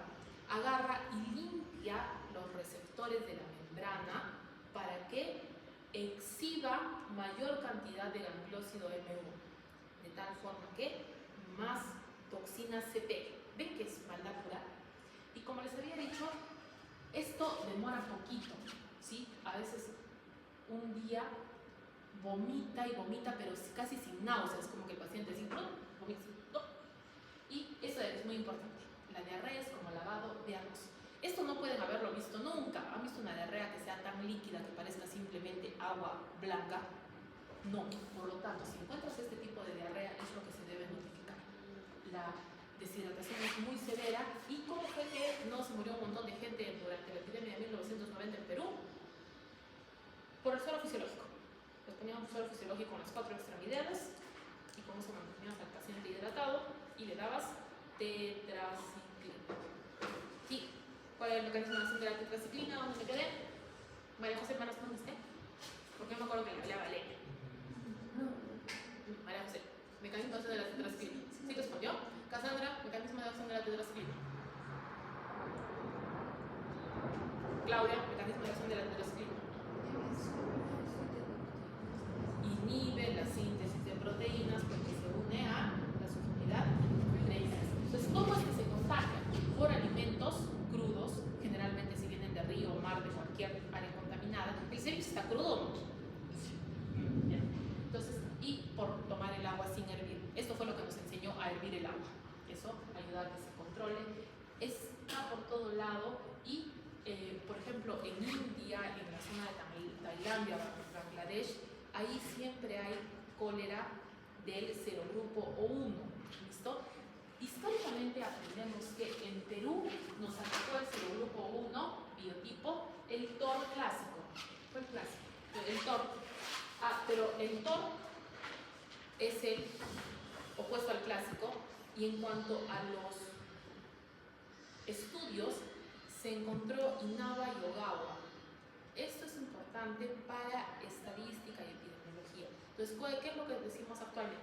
Si encuentras cualquiera de estos pacientitos, tienes que mandar su muestra al Instituto Nacional de Salud. Jóvenes, esa es vómito de pacientito con cólera. Entonces, el vómito es líquido y se parece también a la diarrea. La diarrea se ve igualita, hay que hacer los cultivos y pensar, hagan TSDS, que ya les he dicho que tienen que aprender, ¿no es cierto? Entonces, jóvenes, hay un montón de bacterias en el vómito, ¿listo? Y entonces, por eso, cuando los pacientes no tienen baño y hacen en áreas que pueden contaminar, por ejemplo, un río, una laguna o los alimentos, se hace más fácil, es bien contagioso, jóvenes. Y entonces es muy importante que se consuma el agua bien hervida, ¿no es cierto? Y se consuman los alimentos cocidos. Y entonces aquí es donde es muy importante recordar que durante las diarreas no solamente se pierde líquido, sino también electrolitos. Entonces, cuando son varias deposiciones, hay que reponer líquido y electrolitos, y para eso se utilizan las sales de rehidratación oral que vienen en bolsita o si no, en suero con electrolitos, ¿no es cierto? Muy bien. Entonces, ¿cuál es otra que tiene toxinas? Clostridium. Hay que aprender 4 clostridium, si no me equivoco. Con los clostridium, es muy importante aprender que son bacilos gram positivos y producen esporas.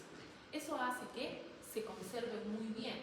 Jóvenes, los clostridium generalmente están en la tierra. El Clostridium tetani está en la tierra y por eso uno puede contaminarse. Las toxinas que producen jóvenes son bien feas, pero van a cambiar de acuerdo al Clostridium. Son 8.000 Clostridium. ¿Cuántos hay que aprender? Clostridium tetani, Clostridium botulinum, Clostridium perfringens y Clostridium difficile. ¿Dónde está el difficile? Acá. ¿Sí? Entonces, ¿cuántos hay que aprender? 4. Y como se dan cuenta, por ejemplo, el perfringens puede hacer daño en el intestino, puede generar pus, puede dañar. O sea, ¿son Clostridium malvados o no? Los 4 que les estoy contando son los más frecuentes. Entonces, Clostridium tetani es un anaerobio estricto. ¿Eso qué significa? Que va a vivir generalmente en las heces de vaquitas y caballos. O sea, que si van y se sacan el ancho en una granjita, se pueden estar llevando las esporas de Clostridium o no. Porque apenas se secan las heces, deja de ser Clostridium y se vuelve espora. En el momento que la espora entra a la herida, comienza a reproducirse y generar toxina. ¿Listo? Entonces, por eso es muy importante saber dónde se cayó mi paciente y si se hace una herida, pues realizar antisepsia lo más rápido posible. ¿Cierto? La dejar la herida ahí cochinita. ¿No? No se deja así. La espora, jóvenes, es sumamente resistente y por eso a veces dicen, pero no había nada, pero es un campo de vaquitas. Entonces hay contaminación con eso, ¿no es cierto? Entonces, ¿cómo se llama? La toxina de este caso va a ir contra... ¿Cómo se llama esto? la sinapsis neuromuscular. Entonces, aquí ¿cuál es el problema? El problema es que la toxina inhibe la liberación de GABA, sobre todo, GABA y glicina. ¿Eso qué significa? Que no permite la relajación. Y esto hace que la contracción sea espástica. Entonces, ¿cuál es la sintomatología? Parálisis espástica. ¿Por qué? Porque no permite la liberación de GABA y glicina. Ahora, ¿cómo se ve la parálisis espástica? Primero puede comenzar donde se hizo el paciente la herida y haber una contracción rígida alrededor, eso se llama tétanos localizado. Si dejamos que avance, se va a notar en los músculos de la espalda, cuando se contraen hacia atrás, se llaman opistótonos, y cuando se contraen los de la cara, sobre todo los de la masticación, que parece que se está riendo, eso se llama risa sardónica. Jóvenes no van a ver eso, porque eso es un tétanos generalizado avanzado, significa que tu paciente está a punto de morirse. Normalmente sospechamos de la herida y si es que comienza a ver estas contracciones dolorosas, actuamos. Pero claro, si el paciente ya con opistótonos y risa sardónica, hay que tener mucho cuidado porque se puede morir, ¿sí? Porque ya habíamos estudiado un músculo que se paraliza y el paciente se muere. ¿Sí? ¿Cuál era la problema? Entonces, si su paciente hace parálisis diafragmática, va a dejar de respirar y se va a morir. ¿Listo? Muy bien. Entonces, como habíamos dicho, el tétanos generalizado es muy doloroso. El trismo es cuando se contrae este músculo y parece que hubiera un cuadradito. Eso a veces han visto en las películas que cuando hacen así. Y parece que aquí sale un cuadradito. Luego está la risa sardónica cuando está abierto, el opistótono, como habíamos dicho. Y en los niños se puede contaminar el cordón umbilical. Por eso es muy importante vacunar a las madres contra el tétano. Toda mujer embarazada debe ser vacunada contra el tétano para que le pase los anticuerpos al niño. Jóvenes, no tenemos tétanos neonatal en nuestro país hace más de 20 años. ¿Sí? Y ahora cuando vengan las señoras que me digan que las vacunas son malas, ¿qué haremos? Ahí estamos viendo los opistótonos, el trismos y otra vez el opistótonos y ahí está la risa sardónica. Ven que parece que se está riendo, pero más parece que se estaba viendo. Muy bien. Para hacer el diagnóstico tiene que haber una herida, se ha clavado con algo y todo lo demás. Aquí es muy importante si mi paciente no tiene vacuna, porque si mi paciente tiene vacuna tengo tiempo para eliminarlo y obviamente existe la antitoxina, ¿cierto? Si es que logro administrarle, mi pacientito se me podría salvar. Como hay mucha contracción, hay que sedarlo y ponerle para que respire mientras consigo la antitoxina, le doy antibióticos. Tengo que limpiar la herida para eliminar las bacterias. Si hay pocas, porque el Clostridium viaja hasta la cara, no está en la herida. Entonces, si tú sacas el Clostridium, mejor tratamiento. Entonces, hemos hecho prevención, la vacuna. Para nosotros, tenemos que vacunarnos cada 10 años. Es mentira. Cada que hay campaña de vacunación, las enfermeras nos capturan. Y te dicen, ¿ya has puesto la vacuna del tétanos? No, muy bien, vacunado. Entonces, generalmente nosotros tenemos que ir a vacunar. Si revisan, tenemos 8.000 vacunas. Sí, porque curiosamente ustedes han ido para el estómago de hepatitis B y varios han salido vacunados contra el tétanos. ¿No les digo? Pues por eso, ¿cuál es el otro que les dije que había que aprender? Clostridium difficile. Jóvenes, Clostridium difficile tiene una prevalencia de 60% de la población dentro de la flora intestinal. Contemos. 1, 2, 3, 6, 9, 10. ¿Cuántas personas aquí tienen un Clostridium difficile? 6. ¿Y cuándo ataca el Clostridium difficile? Cuando mi paciente recibe una gran cantidad de antibióticos, y entonces el Clostridium difficile no se muere. Estas cosas son bien recientes. Y eso, ¿cómo se llama? Colitis pseudomembranosa. El Clostridium difficile, ¿qué les dije que tenían que aprender? Gangrena, se pone negra y cruz. Todas las demás no vamos a aprender, no se preocupen. ¿Listo? Entonces, Clostridium botulinum va a generar lo contrario. Es relajación, parálisis flácida. ¿Por qué?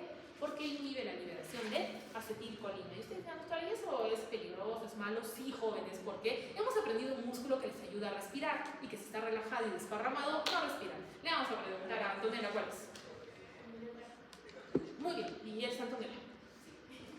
Vamos con 100 de 100. Y entonces, ¿uno se muere o no? Sí. Jóvenes, esto es bien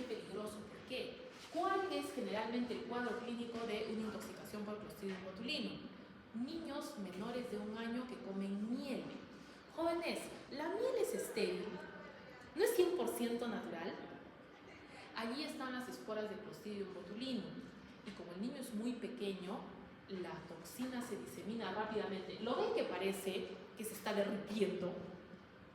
Entonces estos niños sí pueden hacer parálisis respiratoria. Moraleja, ¿le daremos miel a los niños menores de 1 año? Porque a ver cómo inventan una forma de esterilizar la miel.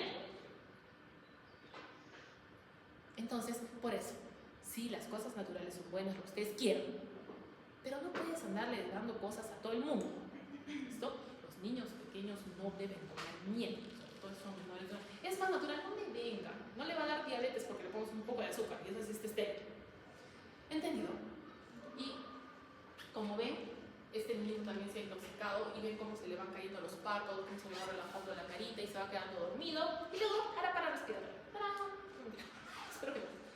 Eso también está en la tierra, en el campo y puede ponerse la herida y esto sí demora porque siente como un adormecimiento, como que no puede mover el brazo, pero no le da mucha importancia. Entonces, pero lo que sí es peligroso es en los niños menores de 1 año cuando comen desde antojada, pero si la miel no está contaminada con esporas, bueno, si ustedes quieren averiguar si está contaminada, es un ejercicio científico, sino que Nuremberg impedía hacer experimentos con humanos, se considera antiético. ¿Listo? Clostridium perfringens, ¿qué hemos dicho?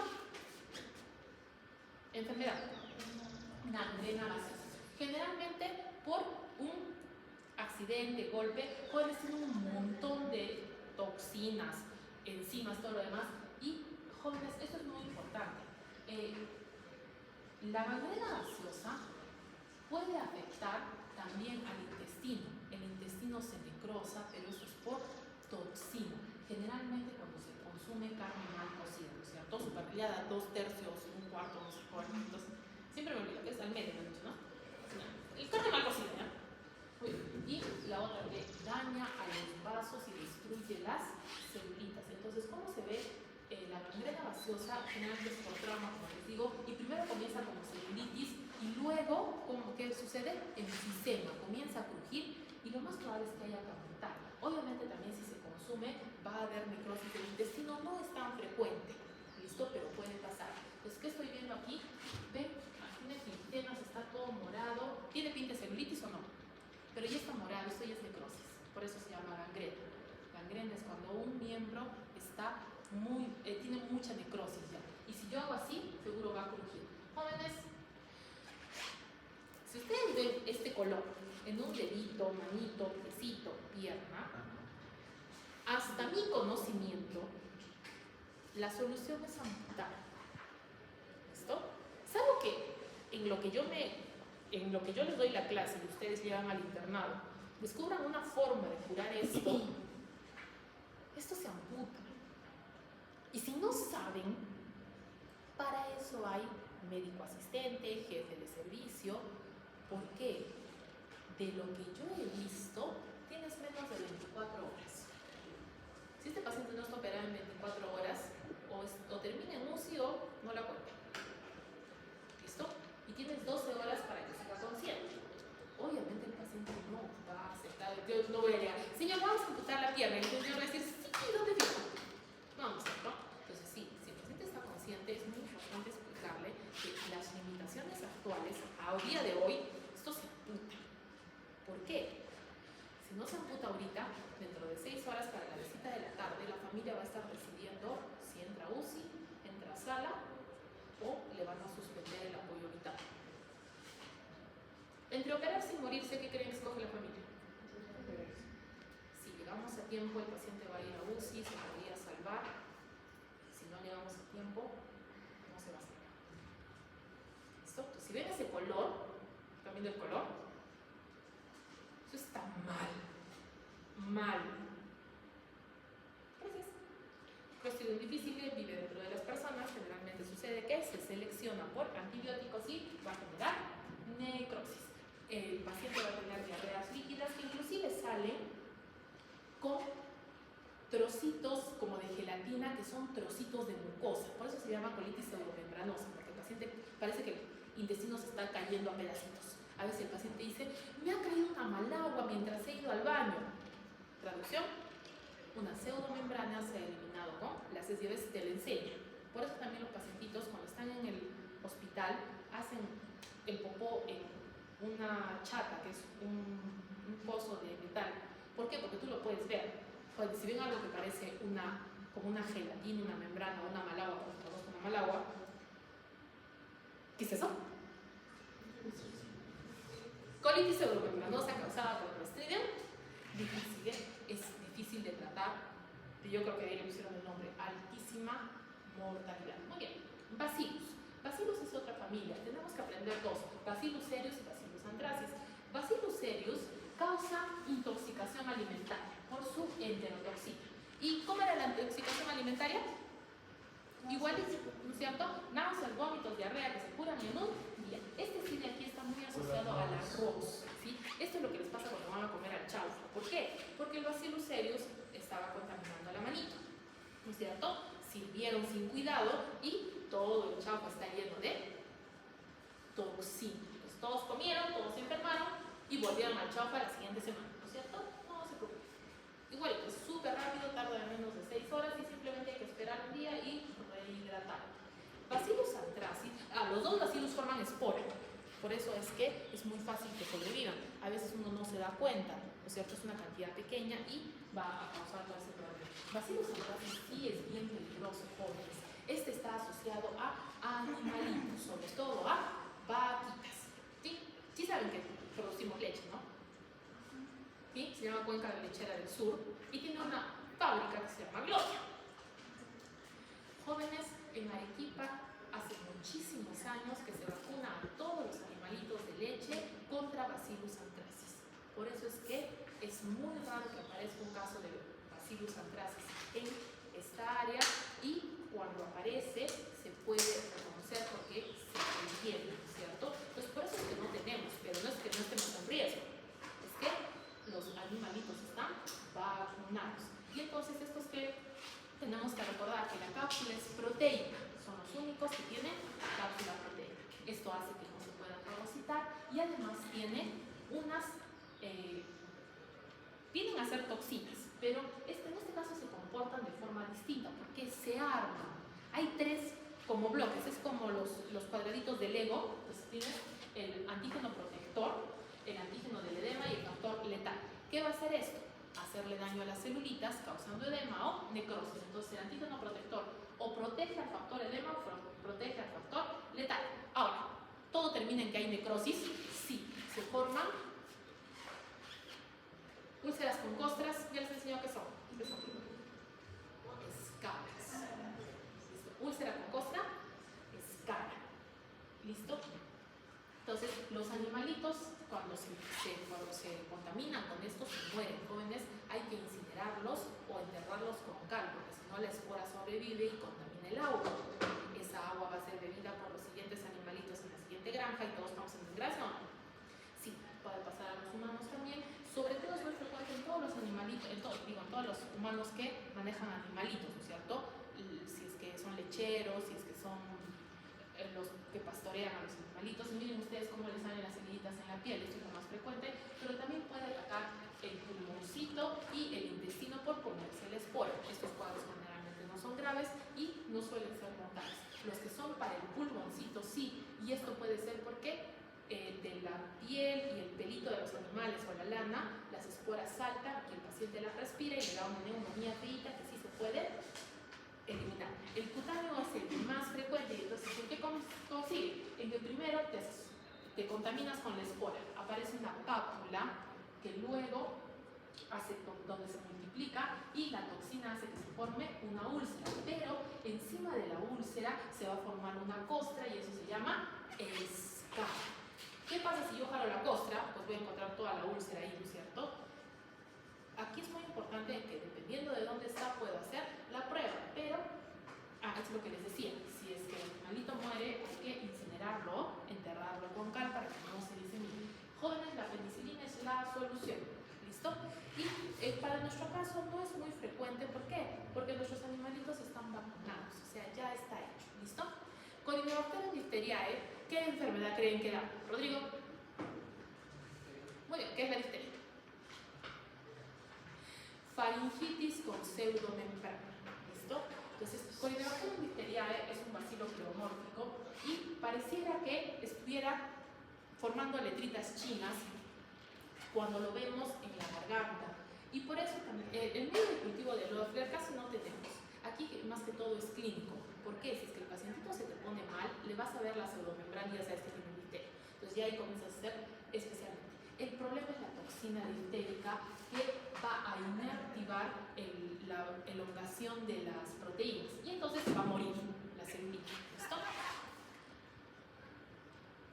Puede ser que Corynebacterium ataque la piel y forme estas pápulas y úlceras, pero esos no van a tener pues problemas, ¿no es cierto? Lo más frecuente es que haya gotitas y si es que el paciente no está vacunado, desarrolle la difteria. La difteria tiene un problema adicional. O sea, primero se va a formar una pseudomembrana que es como una babita, pero esta de aquí es peligrosa porque si se desprende va a ahogar al paciente porque va a obstruir la laringe. Además, esta toxina se disemina y sobre todo le gusta atacar al miocardio. Entonces mi paciente va a tener carditis, aparte de la faringitis, y eso como lo voy a ver, ya les he dicho, ¿no es cierto? Hay arritmia, problemas de soplos y todo lo demás. Jóvenes, ¿a ustedes les parece normal tener esta gelatina pegada acá al fondo? ¿Qué cosa tiene su paciente? Difteria. Jóvenes, el problema cuál es? De que si el sistema inmune reacciona enérgicamente, ven ustedes que este pacientito está con su cuellito hinchado, esto se llama cuello de toro. Jóvenes, cualquier ser humano con cuello de toro está a punto de hacer paro respiratorio. Entonces, esta criatura puede ser que por el edema se le cierre la vía respiratoria o que tosa mal y se le caiga esa membrana y le tape la vía respiratoria. Si estamos en riesgo de que se nos muera, ¿no estaba más fácil agarrar la toxina y ponerle en una vacuna y ponérsela al niño? Sí, se llama DPT. Difteria, tétano, pertusis, ¿no es cierto? Entonces, lo más frecuente es que sucede en pacientitos que no están vacunados. Es muy importante hacer el diagnóstico, sobre todo ¿para qué? Para ver si es que hay más personas contagiadas, porque no vaya a ser que este niño esté en contacto con otros que no estén vacunados y vacunados. Esta prueba de la toxicidad es para buscar si es que tiene la toxina el pacientito. ¿Por qué? Si es que se demuestra que tiene la toxina, entre más gente contagie, peor. Como les digo, para salvar al paciente, en caso de que la toxina se haya diseminado y haya carditis y daño en otros órganos, tenemos que utilizar la antitoxina. Esta generalmente va a estar en hospitales grandes, no todos tienen, pero reacciona muy bien a penicilina. ¿Por qué está ahí la eritromicina? Por si acaso es alérgico. Penicilina y eritromicina van a ser excelentes. ¿Dónde está el problema? ¿Cuánto daño ha hecho la toxina? Si es que ha pasado mucho tiempo, puede ser que sí muera, ¿no es cierto? Entonces, la DPT es nuestra solución. ¿Sí? Muy bien. Es de la misma. Vamos con actinomyces. Sí, muy bien. Jóvenes, acabamos de ver que Clostridium, Bacillus y Corynebacterium son Bacillus gram-posi. Actinomyces, ¿qué cosa será? Un bacilo gram positivo también, ¿sí? Están más o menos por familia. ¿Cuál es la diferencia y por qué están en otra clase? Porque estos son bacilos muy largos que tienden a la ramificación. ¿Listo? Jóvenes, todos ustedes han visto su actinomyces. Cuando han sacado de su dientecito, en la mayor parte había unas bacterias así grandotas, ¿no es cierto? Que decían, ¿por qué todas las bacterias no son así de grandes y son fáciles de ver? No, pues así no son, sino que estos son bacilos ramificados. Siguen siendo células procariotas, forman filamentos y esto hace que estén por todo lado. Es muy muy frecuente y esto generalmente va a dar problemas en todos los procedimientos dentales. Ahí es donde comienza el problema. El más famoso es actinomyces A. Todos son bacilos gram positivos, ¿no es cierto? Hemos visto que hay algunos que forman espora y otros que no forman espora. De los que hemos visto como espora está Bacillus y Clostridium. ¿Dónde está la diferencia? En que Bacillus es aerobio y por eso le gusta ir ir al pulmoncito. Y Clostridium es anaerobio, por eso le gusta estar en las heridas escondido lanzando tóxinas. Muy bien, entonces dentro de los bacilos que vamos a ver que no forman espora está Actinomyces. Vamos a ver otro. Así, vamos a ver lactobacilos, pero los vamos a ver en anaerobios después. ¿Listo? Entonces, el bacilo gram positivo que no forma espora y es aerobio es Actinomyces. El que es anaerobio es lactobacillus, ¿no es cierto? El más famoso de los Actinomyces es el Actinomyces israelí y le gusta hacer abscesos, donde generalmente en algún origen de la boca, ¿no es cierto? Que se hizo una heridita en la boca, que le sacaron un diente, que le sacaron la muela del juicio, ¿no es cierto?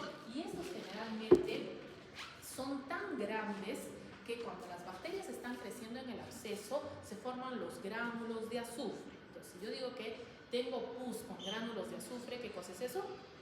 Actinomyces, ¿no es cierto? El otro es nocardia. Nocardia es poco frecuente, pero se puede presentar en el caso de abscesos. Más bien, esta nocardia brasilensis sí es más malvada y genera unos abscesos más feos, pero no es muy frecuente. El actinomycetoma es muchísimo más raro, eso no lo van a ver en clínica. Entonces, ¿cuál es el que vamos a ver nosotros? Actinomyces, el más frecuente es israelí, y nocardia, la más mala es brasilensis. Entonces, actinomyces no tiene una forma definida porque les he dicho que parece que se va ramificando o no, y es largo. No tiene cápsulas, son gram positivos y les gusta hacer aerobios, pero pueden aguantar un cierto grado de anaerobiosis. ¿Listo? Entonces ven ustedes que se ven grandotes, y ven, parece que este es uno, y aquí parece que se está partiendo, por eso le llaman bacilo ramificado. No es cierto, es por cómo se ve, pero son súper grandes o no. Entonces, cuando están en la pus y se aglomeran, ¿eso cómo se llamaba? Gránulo de azufre. Entonces, aquí que estoy viendo la pus, ¿cierto? Ahí con los bacilos gram positivos que son enormes. Aquí sí, estos son casos especiales. Quisiera que sí aprendan tioglicolato. Tioglicolato es nuestro caldo favorito para pus. ¿Por qué? Porque puede permitir el crecimiento de bacterias aerobias, anaerobias facultativas y anaerobias estrictas. Entonces, generalmente cuando tenemos una herida vamos a tener más de un microorganismo y por eso usamos el caldo tioglicolato porque permite que crezcan los tres y de esa forma vamos a recuperar. Por eso les he dicho, los abscesos son bien peligrosos porque son un montón de bacterias. Entonces, ¿cómo es que? Es lo más importante, como son filamentos, como son muy grandes, no se pueden fagocitar. ¿Cómo te vas a hacer? Es como que yo les diga que un ser humano se puede comer una viga. No se puede porque es muy grande. Entonces, el sistema inmune no puede fagocitarlos y son agrupados, forman los gránulos de azufre, lo cual peor todavía para el sistema inmune. Entonces, ¿qué va a suceder? Que se forma un absceso. Generalmente la herida es en la boca y se puede diseminar para formar abscesos en otro lado. Esta de aquí, ¿cómo se dice? Cuando yo vea el absceso, si yo saco el absceso, también lo puedo ver en biopsia, pero no importa, siempre va a haber un gránulo de azufre, entonces ahí nos va a decir, ¿listo? Y puede aparecer en el cuellito o en otras áreas si es que se disemina por vía sanguínea, ¿no es cierto? La cara y el cuello son las zonas más frecuentes, ya les he dicho, sobre todo asociado a dientes, pero puede aparecer en otros pacientitos. Ustedes dirán, no sé, pero ¿por qué el paciente ha dejado que todas esas heridas se le hagan? No siente mucho dolor. Y entonces, en el momento que sale la pus, el paciente dice ya se curará, y lo que pasa es que ha aparecido otro y por eso a veces no se trata. El problema con actinomyces jóvenes es que es difícil de tratar. Reacciona muy bien a la penicilina, pero necesitas por lo menos un mes de tratamiento. ¿Listo? Entonces hay que mantenerlo. El mejor tratamiento para actinomyces es penicilina. Entonces, por eso también hay que tener muchísimo cuidado con los dientecitos cuando se extrae un diente, una curación, porque allí el actinomyces puede ingresar y cuando si alguna se les ha hinchado la carita por un diente, ahí también estaba este. ¿Listo? Entonces, por eso se les da antibióticos varios días, se les dice una semana, no se agarre la cara, descansa y todo lo demás. Es normal tener actinomyces en muela, cuando les ponen anestesia, cuando les sacan un diente, puede generarse esta diseminación, ¿cierto? Nocardia es su hermanito. Muy bien. También es un bacilo gram positivo y necesita un poquito más de temperatura para crecer.